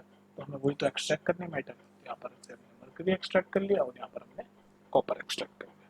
ठीक है, तो लो रिएक्टिविटी मेटल को एक्सट्रैक्ट करने का तरीका एक तो ये है कि भाई डायरेक्टली आप हीट करो, कोई दिक्कत वाली बात नहीं है। ठीक है, अब हम देखते हैं नेक्स्ट, लो रिएक्टिविटी पढ़ लिया, अब हम पढ़ेंगे मिडिल रिएक्टिविटी वाले जो मेटल है उनको कैसे एक्सट्रैक्ट करते हैं। ठीक है, देखें ये समझ आ गया ना, लो रिएक्टिविटी वाले मेटल को हमने कैसे डायरेक्ट सिर्फ हीट करके निकाल लिया, पहले ऑक्साइड बना फिर उसके बाद दोबारा हीट किया तो मेटल हमें मिल गया। अब देखते हैं जो मिडिल रिएक्टिविटी वाले मेटल है उनको कैसे हम अर्थ में से एक्सट्रैक्ट करते हैं। ठीक है गाइस, तो अब हम पढ़ेंगे कि जो मिडिल रिएक्टिविटी वाले जो मेटल हैं उनको कैसे एक्सट्रैक्ट करेंगे। तो जो मिडिल रिएक्टिविटी वाले मेटल होते हैं, जैसे कि नाम ही पता है मिडिल में है, तो वो क्या है कि मॉडरेटली रिएक्टिव होते हैं, मॉडरेटली रिएक्टिव होते हैं। तो वो पता है किस फॉर्म में प्रेजेंट होते हैं, या तो सल्फाइड की फॉर्म में प्रेजेंट होते हैं, सल्फाइड्स, या फिर कार्बोनेट्स की फॉर्म में प्रेजेंट होते हैं अर्थ में। जैसे सल्फाइड की फॉर्म में मतलब जिंक है तो जिंक सल्फाइड की फॉर्म में प्रेजेंट होगा अर्थ में, या फिर कार्बोनेट की फॉर्म में होगा, कार्बोनेट मतलब जिंक कार्बोनेट ZnCO3, तो इस फॉर्म में होगा। अब यहाँ से हमें तो सिर्फ मेटल एक्सट्रैक्ट करना है, हमें तो जिंक चाहिए, तो ये ऐसे फॉर्म में होंगे, जिंक सल्फाइड या जिंक कार्बोनेट की फॉर्म में होंगे, जो मॉडरेटली रिएक्टिव एलिमेंट होते हैं। और मॉडरेटली रिएक्टिव एलिमेंट कौन कौन से हैं, एग्जांपल दूं, जैसे जिंक तो मैंने याद लिख ही दिया, जिंक है, आयरन है, आपका कॉपर है, लेड है, ये सब मॉडरेटली एक्सेट्रा और भी हैं, ये सब मॉडरेटली या मिडिल रिएक्टिविटी मेटल है। तो ये सारे जो मेटल होते हैं ये बेसिकली अर्थ क्रस्ट में या तो सल्फाइड की फॉर्म में होते हैं या फिर कार्बोनेट की फॉर्म में होते हैं। यहाँ तक बात क्लियर है। और हमें अब इनको एक्सट्रैक्ट कैसे करना है, तो इनका प्रोसेस क्या एक्सट्रैक्शन का, गौर से सुनो, इंपॉर्टेंट है सब पेपर में के लिए। तो इनको एक्सट्रैक्ट करने का देखो ये प्रोसेस है कि अगर सल्फाइड की फॉर्म में प्रेजेंट है, सल्फाइड की फॉर्म में अगर प्रेजेंट है तो हम क्या करेंगे बताओ, तो हम एक प्रोसेस है जिसका नाम है रोस्टिंग, वो यूज करेंगे कि ये जो मिडिल रिएक्टिविटी वाले एलिमेंट है या मेटल है वो अगर सल्फाइड की फॉर्म में, जैसे यहाँ पर जिंक सल्फाइड की फॉर्म में प्रेजेंट है, तो हम ये रोस्टिंग प्रोसेस यूज करेंगे। तो रोस्टिंग प्रोसेस क्या है, roasting process is very simple. इसमें क्या है, बस आपको करना क्या है कि दिस ओर को हीट कर देंगे हम, जैसे हम पहले वो अपना लो रिएक्टिविटी मेटल में हम हीट कर रहे थे, तो ऐसे इसको भी हीट कर देंगे। तो ये सल्फाइड की फॉर्म में प्रेजेंट है, मान लो जिंक की है, तो जिंक सल्फाइड की फॉर्म में प्रेजेंट है, तो हम इसको ऑक्सीजन में हीट कर देंगे, हीट कर दिया। और कैसे हीट करते हैं कि भाई जो भी इसका मेल्टिंग पॉइंट है उससे लो टेम्परेचर पे हम हीट करेंगे कि पता चले पिघल ही जाए, पिघलना नहीं चाहिए ना। तो ये भी आपको याद करना है कि heat at the melting point lower than them, at the melting point below them. तो जो इनका जिंक का जो मेल्टिंग पॉइंट है उससे कम वाले पे हमें इसको मेल्ट करेंगे या हीट करेंगे। तो हीट करेंगे तो हमने क्या मिलता है, हमें हमें सिंपली मिलता है, रोस्टिंग का प्रोसेस बता रहा हूँ। रोस्टिंग कब यूज करते हैं, जब आपका मेटल सल्फाइड की फॉर्म में यूज होता प्रेजेंट होता है। तो कैसे रोस्टिंग का मतलब क्या है, आपको इसको हीट कर दो, किस टेम्परेचर पे हीट करो, मेल्टिंग पॉइंट से जरा सा लो, क्योंकि पूरा मेल्ट कर दिया तो फिर क्या फायदा। तो मेल्टिंग पॉइंट से जो इसका जिंक का जो मेल्टिंग पॉइंट है उससे लो पे आप हीट करोगे, तो जैसे ही आप हीट करोगे तो हमें क्या मिलता है, मेटल ऑक्साइड, ये मिल गया मेटल ऑक्साइड। और ये सल्फर तो आ ही जाता है, आपका सल्फर डाइऑक्साइड भी आ गया। उसको बैलेंस वैलेंस कर लो, वो भी समझने वाली बात नहीं है, लेकिन चलो बैलेंस में करके दिखाई देता हूँ, अच्छी नहीं लगती इक्वेशन। यहाँ पर 2 होना चाहिए आई थिंक, और यहाँ पर 2 होना चाहिए। तो ये रोस्टिंग प्रोसेस यही है सिंपली कि भाई आप इसको हीट कर दो उसके melting point which is just below the melting point of the metal. तो उस फिर हम क्या करेंगे, मेटल ऑक्साइड मिल जाएगा, फिर उस मेटल ऑक्साइड को दोबारा हीट कर दो जैसे हम कर रहे थे नॉर्मली, लो रिएक्टिविटी में भी तो कर रहे थे, एक बार हीट कर रहे थे मेटल ऑक्साइड बन रहा था, फिर दोबारा हीट कर रहे थे मेटल ऑक्साइड से हमें मेटल मिल जा रहा था। तो अब हमारा ये मेटल ऑक्साइड बन गया। ये क्या है? मेटल ऑक्साइड ही तो है, जिंक ऑक्साइड मिल गया। अब इस जिंक ऑक्साइड को आप दोबारा हीट कर दो। जब इस जब इस जिंक ऑक्साइड को आप हीट करोगे तो आपको जिंक मेटल मिल जाएगा और आपका कार्बन मोनोऑक्साइड आ जाएगा। अच्छा, अब एक चीज और यहाँ पर रुक जाओ, इस मेटल ऑक्साइड से मेटल बनाने की एक चीज मैं आपको बताना भूल गया, एक सेकंड। ये जिंक ऑक्साइड हमें यहाँ मिल गया रोस्टिंग प्रोसेस में। रोस्टिंग कब यूज करते हैं? जब मेटल आपका सल्फाइड की फॉर्म में होता है ना, सल्फाइड की फॉर्म में। तो हमें मिल गया मेटल ऑक्साइड। अब इस मेटल ऑक्साइड से हमें मेटल बनाना है, हमें तो हमारा तो मेन पर्पस है मेटल निकालना। तो जिंक ऑक्साइड है, अब हमें मेटल यानी कि जिंक निकालना है। तो इसको आप हीट करो। तो हीट करने का प्रोसेस पता है क्या है?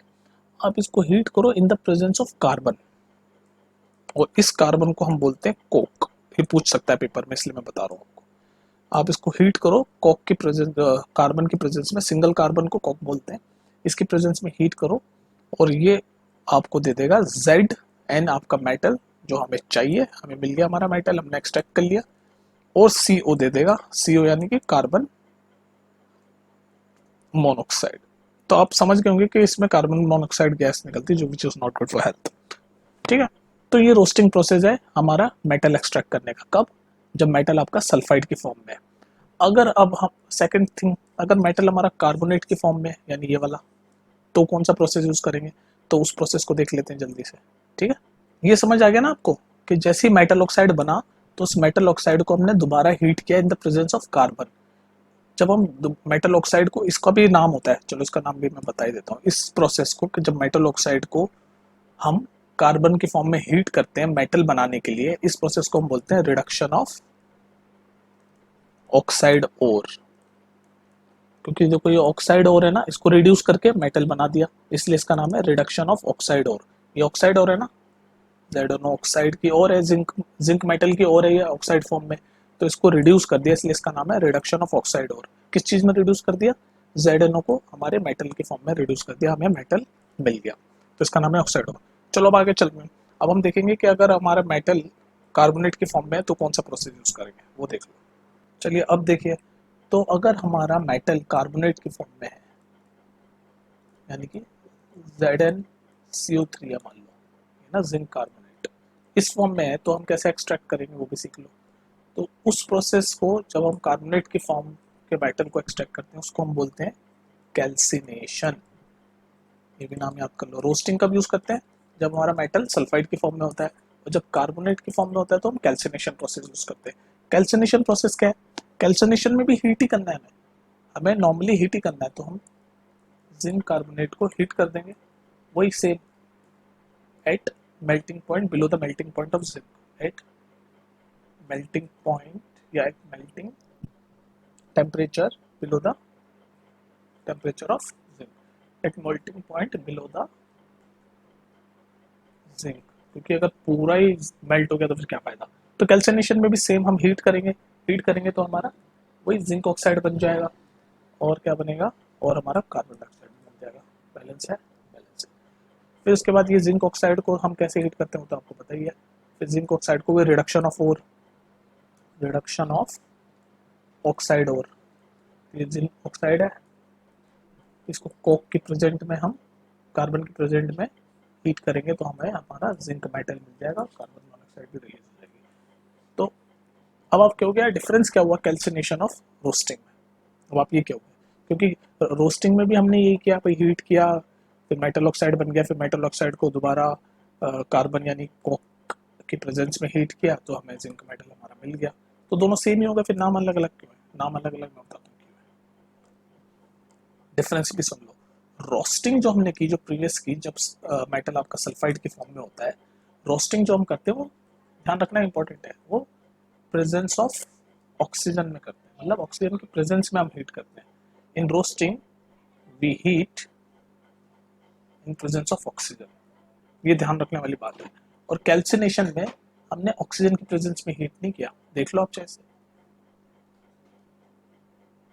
ये देखो यहाँ पर रोस्टिंग में ये ऑक्सीजन की प्रेजेंस में हमने हीट किया, इन प्रेजेंस ऑफ ऑक्सीजन। देख रहे हो नहीं, ऑक्सीजन है, फिर हीट किया। लेकिन हमने जो अभी कैल्सिनेशन किया, जब कार्बोनेट फॉर्म में मेटल होते हैं, तो कोई एब्सेंस ऑफ ऑक्सीजन में किया। तो कैल्सिनेशन का ये डिफरेंस है दोनों में, in absence of oxygen we heat the zinc ore, ये जो जिंक ओर है कार्बोनेट की फॉर्म, समझ गए। और क्यों, चलो ये भी बता देता हूँ क्यों। क्यों भाई एब्सेंस ऑफ ऑक्सीजन में क्यों करते हैं हम कैल्सिनेशन में? वो इसलिए क्योंकि अगर ऑक्सीजन रहेगा तो मॉइस्चर, इम्प्योरिटीज, ये सब आपको क्लीन करने में, एब्सेंस में रहेंगे तो क्लीन करने में इजी होगा। डर्ट करने, ये मॉइस्चर, इम्प्योरिटीज और ये डर्ट, ये सारी चीज़ों को हम क्लीन कर पाएंगे अगर एब्सेंस ऑफ ऑक्सीजन में होगा। तो इसलिए हम एब्सेंस ऑफ ऑक्सीजन में करते हैं कार्बोनेट को। तो आई होप आपको ये समझ आ गया होगा मिडिल रिएक्टिविटी वाले एलिमेंट या मेटल को भी एक्सट्रैक्ट कैसे करते हैं। इसके दो प्रोसेस हैं, कैल्सिनेशन और रोस्टिंग। कैल्सिनेशन तब करते हैं जब मेटल कार्बोनेट की फॉर्म में होता है, रोस्टिंग का यूज करते हैं जब मेटल सल्फाइड की फॉर्म में होता है, जैसे हमने देखा था ZnS। ठीक है, इसके और एग्जांपल भी दे रखे हैं, वो भी आप देख सकते हो। अब हम देखते हैं नेक्स्ट टॉपिक, यानी कि एक्सट्रैक्शन ऑफ मेटल, जो कि टॉप रिएक्टिविटी, जो बहुत हाईली रिएक्टिव होते हैं, उनको कैसे एक्सट्रैक्ट करते हैं वो देख लेते हैं। ठीक है, चलो चलो बस एक मिनट में आपको extraction of most reactive metal के प्रोसेस से पहले एक चीज़ और बता दूँ। एक और आपकी चीज़ है, एक और प्रोसेस है जिसका नाम है थर्माइट प्रोसेस। ये भी समझा देता हूँ, पेपर में आ सकता है, इंपॉर्टेंट है थोड़ा सा। तो थर्माइट प्रोसेस क्या होता है, पहले तो ये जान लो थर्माइट प्रोसेस। तो ये थर्माइट प्रोसेस है, इसका डेफिनेशन पढ़ो। It is a process in which molten metal oxide are treated with aluminium powder. Metal oxide molten form में जो होता है उसको हम एल्यूमिनियम पाउडर के साथ रिएक्ट करते हैं। ट्रीटेड मतलब रिएक्ट करते हैं, और ये हाईली एक्सोथर्मिक है। एक्सोथर्मिक मतलब हीट रिलीज करता है, रिलीजेस हीट हाईली, बहुत ज़्यादा हीट यानी रिलीज करता है। और फिर उसके बाद हमें मोल्टन मेटल मेटल मिल जाता है, एक्सट्रैक्ट कर लेते हैं। ये भी एक तरह का एक्सट्रैक्शन का ही प्रोसेस है, एक्सट्रैक्शन ऑफ मेटल का ही प्रोसेस है। जो कि जो ये मोल्टन मेटल हमें एक्सट्रैक्ट करते हैं, ऑब्टेन करते हैं थर्माइट प्रोसेस में, वो वेल्डिंग के काम में आता है। जैसे हम रेलवे ट्रैक को वेल्ड करते हैं, कोई मशीन में क्रैक वैक आ गया उसको वेल्ड करने के लिए मोल्टन मेटल। तो इसकी इक्वेशन देख, वो देख लो रिएक्शन। तो मोल्टन मेटल ऑक्साइड, तो मान लो Fe2O3, ये एक मोल्टन मेटल है। मेटल क्या है इसमें, आयरन। तो ये मोल्टन फॉर्म में है आयरन, और ऑक्साइड की फॉर्म में मोल्टन मेटल ऑक्साइड है। ठीक, इसको हम किससे ट्रीट कर रहे हैं, एल्यूमिनियम पाउडर। तो Al से हमने रिएक्ट किया तो क्या बनेगा, आपका मोल्टन मेटल आपको मिल जाएगा, मिल गई मोल्टन फॉर्म में, मोल्टन आयरन, और तो Al2O3 वगैरह जो भी है हमारी रिएक्शन मिलेगी। और हाईली एक्सोथर्मिक है तो हीट भी रिलीज होगी। तो ये इसकी इक्वेशन मैंने एग्जांपल दे दी आपको। ठीक है, ये इंपॉर्टेंट है, पेपर में आ सकता है कि व्हाट इज थर्माइट प्रोसेस। तो it is a process in which molten metal oxide, ये molten metal oxide is treated with, इसको मैं बैलेंस कर रहा हूँ, हाँ बैलेंस है, is treated with aluminium powder, ये रहा एल्यूमिनियम पाउडर। तो मोल्टन मेटल ऑक्साइड यानी मोल्टन आयरन ऑक्साइड और एल्यूमिनियम पाउडर को मैंने ट्रीट किया तो हमें मोल्टन आयरन मिल गया और एल्यूमिनियम ऑक्साइड मिल गया, और हीट रिलीज हुई क्योंकि ये हाईली एक्सोथर्मिक रिएक्शन है। तो थर्माइट प्रोसेस है ये। अब ये जो मोल्टन मेटल हमें मिला है ना, इसको हम रेलवे ट्रैक की वेल्डिंग या फिर कोई क्रैक्ड मशीन पार्ट उसको वेल्ड करने में यूज कर सकते हैं। तो इसी प्रोसेस को हम बोलते हैं थर्माइट प्रोसेस। ठीक है, चलो अब हम अपना थर्ड पढ़ रहे थे, कौन सा, कि extraction of metal who have very high reactivity. तो वो देख लेते हैं जल्दी से लास्ट। ओके गाइस, तो अब हमारा आखिरी type of extraction of metal है, जो कि हाईली रिएक्टिविटी मेटल्स को हम कैसे एक्सट्रैक्ट करते हैं। तो हाईली रिएक्टिव मेटल कौन कौन से होते हैं, हमारा लिस्ट पता है ना आपको रिएक्टिविटी सीरीज की। तो पोटेशियम, सोडियम और कैल्शियम, आई थिंक मैग्नीशियम, ये सब हाईली रिएक्टिव कैटेगरी में आते हैं। तो इनको कैसे रिएक्ट करेंगे, तो अभी जो पीछे हमने देखे मिडिल रिएक्टिविटी और लो रिएक्टिविटी, उसमें तो हम करते थे कि भाई अगर मेटल को हीट कर देते थे तो उसके बाद फिर मेटल ऑक्साइड बन जाता था, फिर मेटल ऑक्साइड को दोबारा हीट कर देते थे तो हमें मेटल आ जाता था, और मेटल ऑक्साइड को हम कार्बन के फॉर्म में हीट कर देते, कार्बन के प्रेजेंस में हीट कर देते थे, तो फिर हमारा मेटल मिल जाता था हमें, ये कर रहे थे हम। पर जो हाईली रिएक्टिव एलिमेंट है ना, उनको हम इस तरह से एक्सट्रैक्ट नहीं कर सकते। क्यों नहीं कर सकते? क्योंकि उनका जो मेटल ऑक्साइड बनता है ना, मान लो मेटल ऑक्साइड तक तो हमने बना लिया, मेटल ऑक्साइड तक हमने बना लिया, मान लो यही है NaCl, NaO, NaO है मेटल ऑक्साइड, ठीक है, ये बन गया मेटल ऑक्साइड। पर मेटल ऑक्साइड से अब हमें Na नहीं बनेगा। क्यों नहीं बनेगा? क्योंकि ये इनका जो बॉन्ड है ना, सोडियम और ऑक्सीजन की जो एफिनिटी है, मतलब जो क्लोजनेस है, वो बहुत ज्यादा है, हाई है। क्योंकि ये बहुत हाईली रिएक्टिव है, तो सोडियम और ऑक्सीजन बहुत ही क्लोजली टुगेदर है। तो इसलिए हम कार्बन के साथ इसको, जैसे हम कोक कार्बन बोलते थे, उसके साथ हीट करके इस मेटल ऑक्साइड को सोडियम में हम तोड़ नहीं सकते। मतलब सोडियम ऑक्साइड को हम सोडियम और ऑक्सीजन में नहीं तोड़ सकते सिंपली, क्योंकि ये बहुत हाईली रिएक्टिव है और ऑक्सीजन जो है वो काफी क्लोजली अटैच्ड होता है इनसे, हाईली रिएक्टिव है ना इसलिए। तो इनके लिए क्या प्रोसेस हमें करना पड़ेगा हाईली रिएक्टिव मेटल के लिए? तो हाईली रिएक्टिव मेटल के लिए हमें जो प्रोसेस यूज करना पड़ेगा उसका नाम है इलेक्ट्रोलिटिक रिडक्शन। याद कर लो, ये इलेक्ट्रोलिटिक रिडक्शन इंपॉर्टेंट है। सारी चीज, पूरा चैप्टर इंपॉर्टेंट है। सब जो चीजें मैं पढ़ा रहा हूँ मैं इंपॉर्टेंट ही पढ़ा रहा हूँ, मतलब सारी चीजें पढ़ा रहा हूँ, पर वो सब चीजें अगर आप सुन लोगे गौर से तो आपके पहले तो क्वेश्चन सारे सॉल्व हो जाएंगे, ठीक है। तो हाईली रिएक्टिव मेटल को एक्सट्रैक्ट करने का प्रोसेस है इलेक्ट्रोलिटिक रिडक्शन।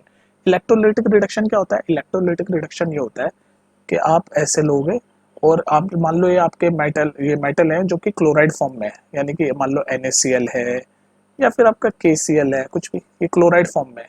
तो इनको क्या करोगे आप? इनको ऐसे इनका मेल्ट करके इसको NaCl को इस फॉर्म में डाल दोगे और इसके अंदर दो चीजें रखोगे, एनोड और कैथोड।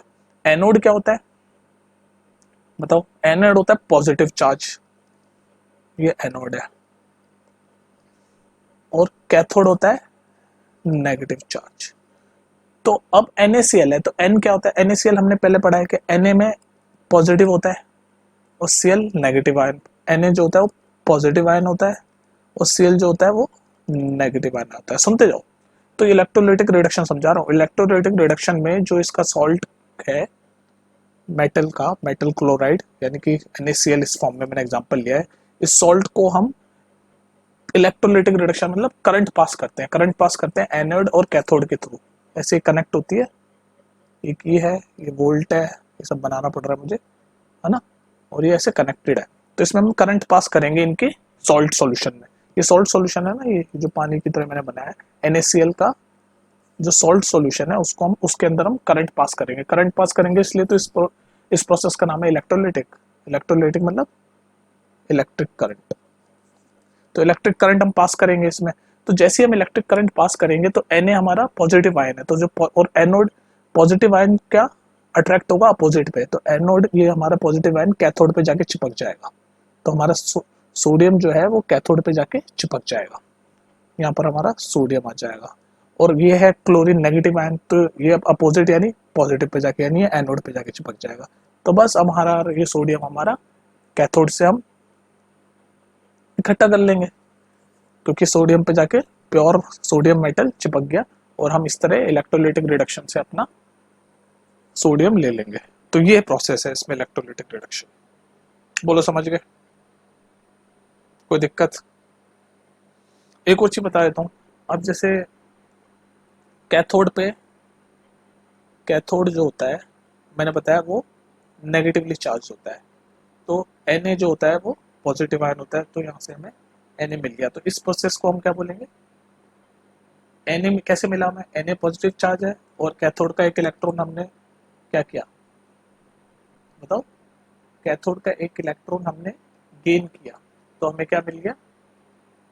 लूज किया, तो हमें क्या मिल गया? Reduction process. रिडक्शन का क्या प्रोसेस? ऑक्सीडेशन और रिडक्शन आपको याद है? रिडक्शन होता है बताओ गेन ऑफ इलेक्ट्रॉन, और ऑक्सीडेशन होता है लॉस ऑफ इलेक्ट्रॉन। तो यहाँ पर हमने इलेक्ट्रॉन सॉरी गेन किया है, गेन किया तभी तो Na प्लस इलेक्ट्रॉन बन के Na हुआ।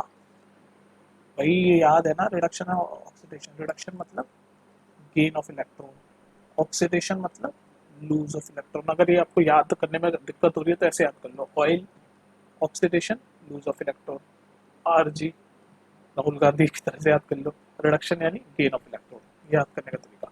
तो यहाँ पर हमने सोडियम एक पॉजिटिव आयन है, तो इलेक्ट्रॉन गेन किया तो हमारा सोडियम मिल गया। इलेक्ट्रॉन कहाँ से गेन किया हमने? कैथोड से, क्योंकि कैथोड जो है वो नेगेटिवली चार्ज है। तो ये रिडक्शन प्रोसेस से कैथोड पे हमें सोडियम मिल गया। सिमिलरली एनोड जो होता है वो पॉजिटिवली चार्ज है, तो पॉजिटिवली चार्ज है, और क्लोरीन क्या होता है? नेगेटिवली चार्ज है। तो हमने अपना एक इलेक्ट्रॉन लूज कर दिया, तो इसका मतलब जब लूज करते हैं तो ऑक्सीडेशन है, तो जब हम लूज करेंगे तो हमें क्या मिल जाएगा? क्लोरीन मिल जाएगा। हमने दो इलेक्ट्रॉन लूज कर दिया हमारे, क्योंकि क्लोरीन में दो होते हैं जो हम यूज कर सकते हैं। तो यहाँ पर ऑक्सीडेशन हो जाएगा, क्योंकि ऑक्सीडेशन मतलब ओ एल याद करने का तरीका बताया, लूज ऑफ इलेक्ट्रॉन। थोड़ा कंफ्यूजिंग है, लेकिन आई होप आप समझ गए। तो मेन चीज ये सब तो मैंने डिटेल में इतना बता दिया, इतना आई थिंक आपको याद करने की जरूरत नहीं। जो मेन चीज आपको याद करने की जरूरत है वो मैं दोबारा रिपीट कर देता हूँ, घबराओ मत। कि जो हाईली रिएक्टिव आपके मेटल्स हैं, जैसे कि सोडियम, पोटेशियम और कैल्शियम, इनको हम डायरेक्टली हीट करके मेटल ऑक्साइड की फॉर्म में नहीं बना सकते। इनको हमें इलेक्ट्रोलाइट रिडक्शन की तरह से यूज करना पड़ेगा। इलेक्ट्रोलाइटिक रिडक्शन मतलब हमें इनमें इलेक्ट्रिक करंट पास करना पड़ेगा, कैथोड और एनोड लेंगे। तो एक हम लेंगे एनोड, जो कि आपका एक लेंगे हम एनोड और एक लेंगे हम कैथोड। कैथोड आपका नेगेटिवली चार्ज, एनोड आपका पॉजिटिवली चार्ज, और उसके बाद हम इसके अंदर जो हमारा क्लोराइड की फॉर्म में जो सॉल्ट है उसको डाल देंगे, और इसको हम करंट यूज कर देंगे। वोल्ट है अपना, प्लस माइनस, और यहाँ कनेक्ट कर देंगे और करंट पास करेंगे। तो जैसे हम करंट पास करेंगे तो मान लो NaCl है, तो ये पॉजिटिवली चार्ज है, तो ये नेगेटिव की तरफ भागेगा, यानी कैथोड पे हमारा Na पहुंच जाएगा। ये Cl जो है नेगेटिव चार्ज है, तो ये पॉजिटिव की तरफ भागेगा, क्योंकि अट्रैक्टिव अट्रैक्ट्स, तो ये Cl पे चिपक जाएगा। तो Na और Cl अलग अलग हुए और हमें अपना मेटल Na मिल गया। तो हमने इस तरह से मेटल एक्सट्रैक्ट कर लिया, और इसी प्रोसेस को बोलते हैं हम इलेक्ट्रोलिटिक रिडक्शन। क्यों बोलते हैं इलेक्ट्रोलाइटिक रिडक्शन? क्योंकि इसमें इलेक्ट्रिक करंट हम यूज कर रहे हैं, थ्रू इलेक्ट्रिक करंट। ये देखो इलेक्ट्रिक करंट, ठीक है। तो आई होप आप समझ गए होंगे। तो अब हमने तीनों तरीके के मेटल को एक्सट्रैक्ट करना सीख लिया। अब हम देखते हैं मेटल को रिफाइन कैसे करते हैं, रिफाइनिंग ऑफ मेटल। ये भी एक छोटा सा टॉपिक है, ये भी देख लो, रिफाइनिंग ऑफ मेटल। चलिए गाइस, तो अब हम पढ़ रहे हैं रिफाइनिंग ऑफ मेटल। तो इसकी डेफिनेशन पढ़ते हैं। It is a process of purification of metal obtained after reduction. It is a purification process of metal obtained after reduction. तो जो मेटल हमारे रिडक्शन के बाद मिलता है उसको प्यूरिफाई भी तो करना होता है, उस प्रोसेस को हम बोलते हैं रिफाइनिंग ऑफ मेटल। और बहुत सारे रिफाइनिंग के प्रोसेस अवेलेबल हैं, पर सबसे कॉमन है इलेक्ट्रोलिटिक रिफाइनिंग। तो इलेक्ट्रोलिटिक रिफाइनिंग क्या होता है वो हम जान लेते हैं जल्दी से। Next, what is electrolytic refining? तो रिफाइनिंग ऑफ मेटल समझ गए ना। जो रिडक्शन के बाद, जैसे हमने प्रीवियस प्रोसेस में जो हमने हाईली रिएक्टिव मेटल में रिडक्शन के बाद जो मेटल मिला, वो हम उसको भी हम प्यूरिफाई करते हैं, रिफाइन करते हैं। तो उस प्रोसेस को हम बोलते हैं रिफाइनिंग ऑफ मेटल। समझ रहे हो? तो इस रिफाइनिंग ऑफ मेटल का जो प्रोसेस है उसका नाम है इलेक्ट्रोलाइटिक रिफाइनिंग। तो इलेक्ट्रोलाइटिक रिफाइनिंग क्या होती है वो जान लेते हैं अब, ठीक है। इलेक्ट्रोलाइटिक रिफाइनिंग ये पेपर में आ भी सकता है, इसका पूछ सकता है what is electrolytic refining, explain. तो इलेक्ट्रोलाइटिक रिफाइनिंग में बहुत सारे प्रोसेस, बहुत सारे मेटल भी कर सकते हैं, गोल्ड, सिल्वर, यू नो, निकल, टीन, कॉपर, जिंक, किसी का भी हो सकता है। क्योंकि इलेक्ट्रोलाइटिक रिफाइनिंग क्या प्रोसेस है? Purification of metal. हम जब मेटल ले लेते हैं उसके बाद जो प्यूरिफिकेशन होता है उसको हम बोलते हैं। तो इसको मैं आसान भाषा में बताऊंगा, बिल्कुल आसान तरीके से, देखो आप कैसे समझोगे। बुक वगैरह में आप कंफ्यूज हो सकते हो। तो आप क्या लोगे? दो तरीके के मेटल की स्ट्रिप लोगे। एक इम्प्योर मेटल की स्ट्रिप लोगे, इम्प्योर मेटल की स्ट्रिप, ये इम्प्योर मेटल की स्ट्रिप है, और इसका नाम है एनोड। लिख भी देता हूँ, इम्प्योर मेटल, प्योर मेटल। और दूसरी स्ट्रिप लोगे आप प्योर मेटल की, प्योर मेटल, ये पिंक वाला प्योर मेटल है, प्योर मेटल, इसका नाम है कैथोड। ये है प्योर मेटल। अच्छा, ये एक एक्स्ट्रा चीज क्या मतलब पता होना चाहिए, कैथोड जो होता है वो आपका नेगेटिवली चार्ज होता है, और एनोड जो होता है वो पॉजिटिवली चार्ज होता है। यहाँ तक आपको समझ आना चाहिए, ठीक। दूसरा, आप इसमें इलेक्ट्रोलाइट मतलब जो इस पूरे सॉल्यूशन, इस पूरे प्रोसेस में जो सॉल्यूशन ले रहे हो वो मेटल सॉल्ट है, मेटल का सॉल्ट, मेटल सॉल्ट। सपोज करो इस केस में कॉपर सल्फेट है, ये है। तो इस मेटल सॉल्ट को हम केमिस्ट्री की भाषा में बोलते हैं इलेक्ट्रोलाइट, इलेक्ट्रोलाइट।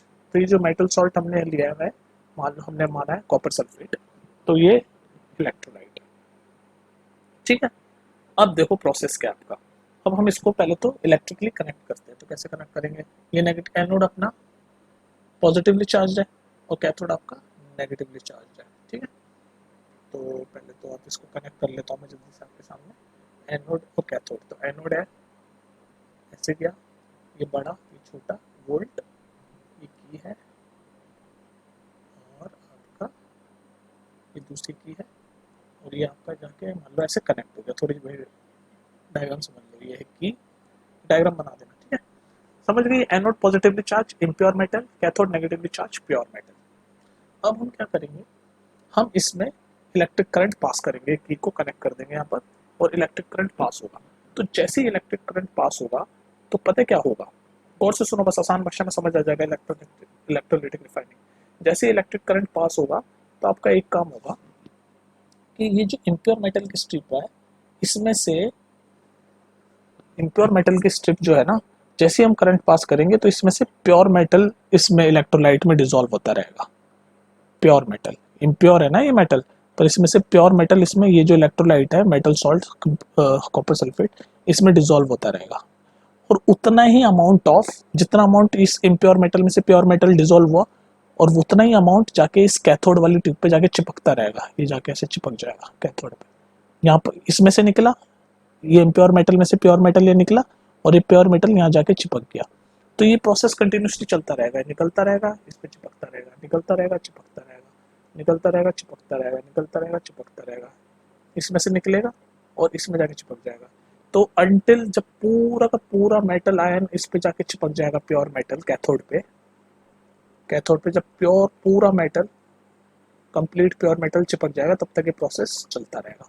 और साथ में ये एनोड है, तो इसमें प्योर मेटल निकल रहा है, तो ये इम्प्योर मेटल है, तो प्योर मेटल निकलता जा रहा है, और जो लास्ट में जो नीचे बच जा रहा है वो है इम्प्योरिटी, वो एनोड के नीचे जम जाएगी, और इसको बोलते हैं एनोड मड। एनोड मड ये इम्प्योरिटी है, जो घुल जाती है वो तो इस इलेक्ट्रोलाइट में घुल जाएगी, जो नहीं घुलोगी वो ऐसे एनोड के नीचे जम जाएगी, इसको बोलेंगे एनोड मड। बस इसी प्रोसेस को बोलते हैं इलेक्ट्रोलाइटिक रिफाइनिंग। और फाइनली जब सारा का सारा इस इम्प्योर मेटल एनोड में से जब सारा मेटल जाके इलेक्ट्रोलाइट यानी कि मेटल सॉल्ट में जाएगा, और फाइनली कैथोड पे चिपक जाएगा, तो हमें अपना प्योर कॉपर मिल जाएगा, क्योंकि यहाँ पर हमारा कॉपर सल्फेट सॉल्यूशन चल रहा है, तो हमें हमारा प्योर कॉपर मिल जाएगा। तो ये है पूरा खेल। बताओ समझ आया कि नहीं समझ आया इलेक्ट्रोलाइटिक रिफाइनिंग, दोबारा समझाना है? चलो एक बार जल्दी से क्विकली और रिपीट करता हूँ। होता क्या है, ये आपकी एक टैंक है, इसमें हमने दो तरह की स्ट्रिप डाली है, एक एनोड जो कि इम्प्योर मेटल से बनी हुई है, और एक कैथोड जो कि प्योर मेटल से बनी हुई है। और ये हमने ये सॉल्यूशन डाला मेटल सॉल्ट का, मान लो कॉपर सल्फेट का सॉल्यूशन है, हमें कॉपर निकालना है, कॉपर को प्योर करना है।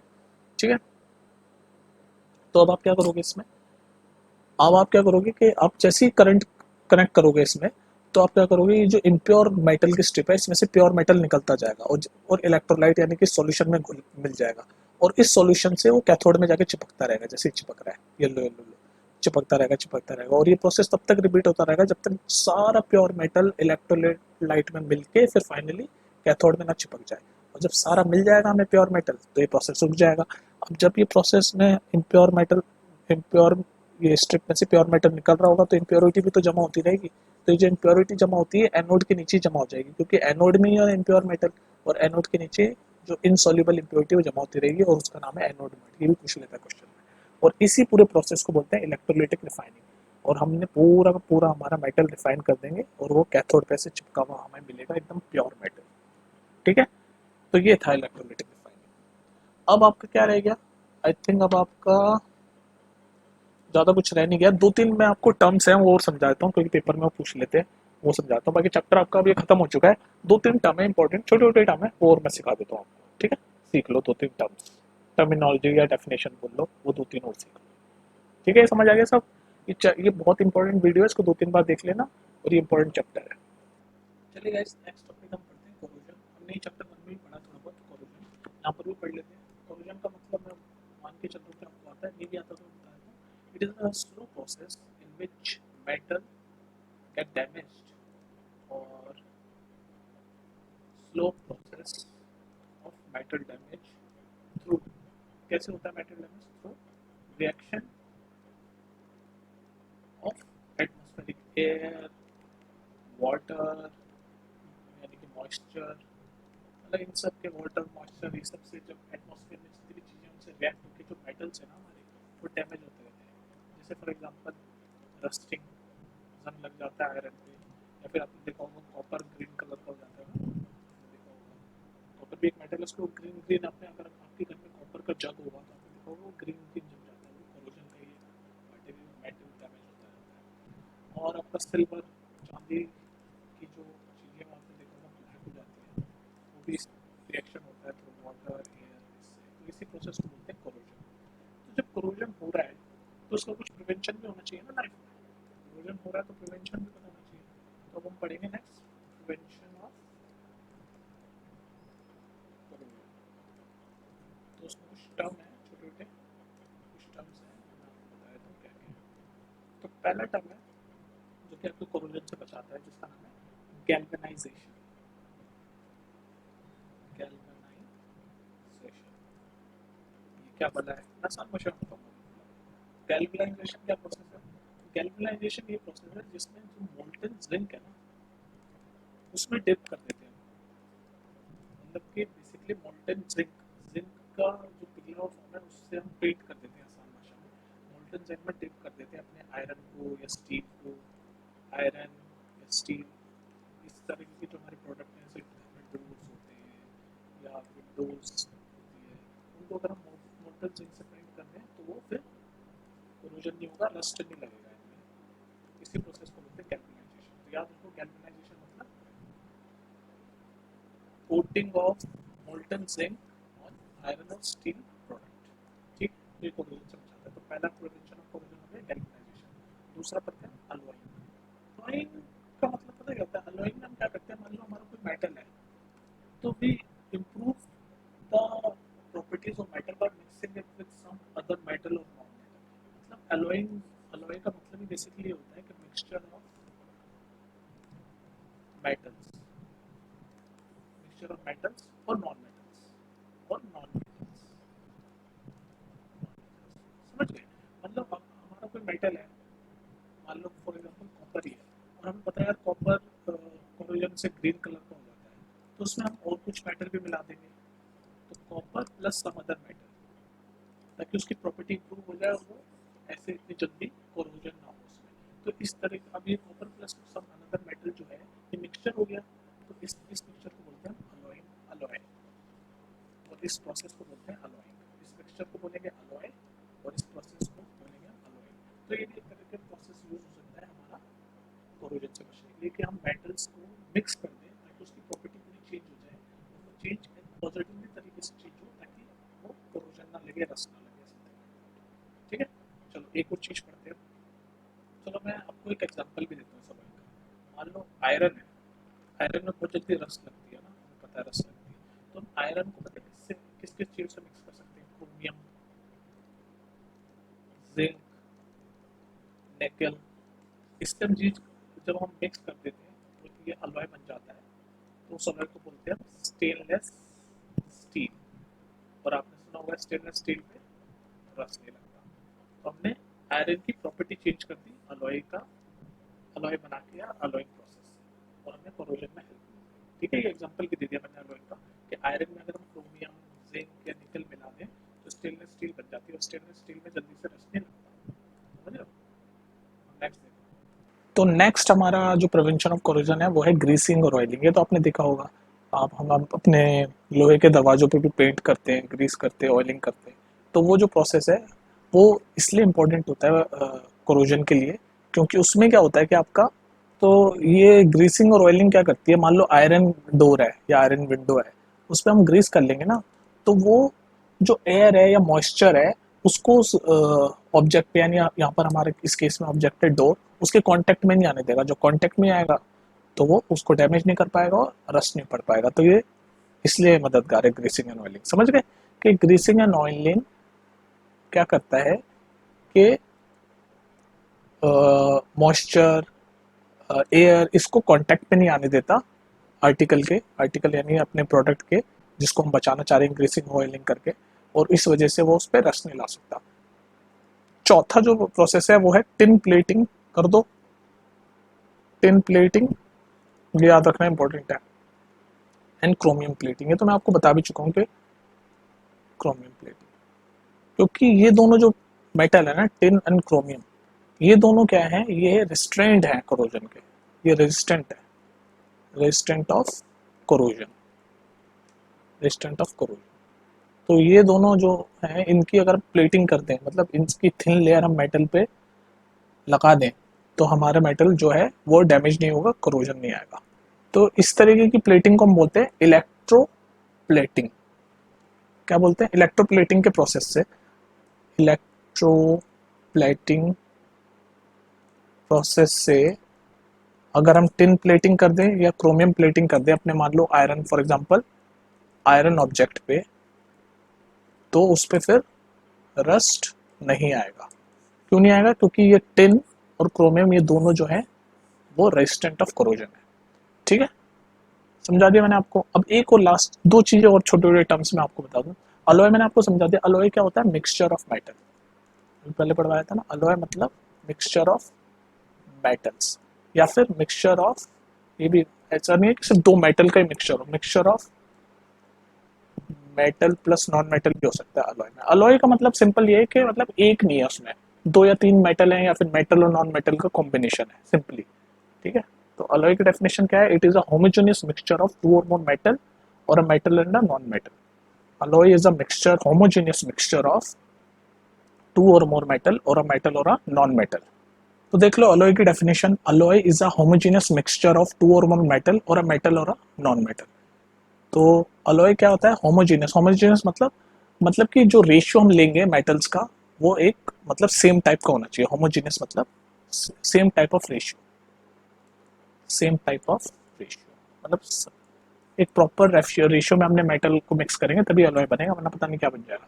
तो अलॉय में मेटल मेटल मेटल वन और मेटल टू, ऐसे दो टाइप के मेटल हो सकते हैं या उससे ज़्यादा हो सकते हैं, तो भी अलॉय है। या फिर मेटल प्लस नॉन मेटल का मिक्सचर हो सकता है।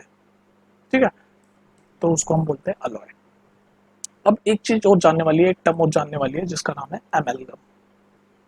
एमेलगम, इसका मतलब कुछ नहीं होता, ये भी बेसिकली अलॉय है, पर इसमें अगर if one of the component, if one of the component is, if one of the component is mercury in alloy, then it is called amalgam। बस इतनी सी बात है कि मैंने क्या बोला, एलॉय क्या होता है?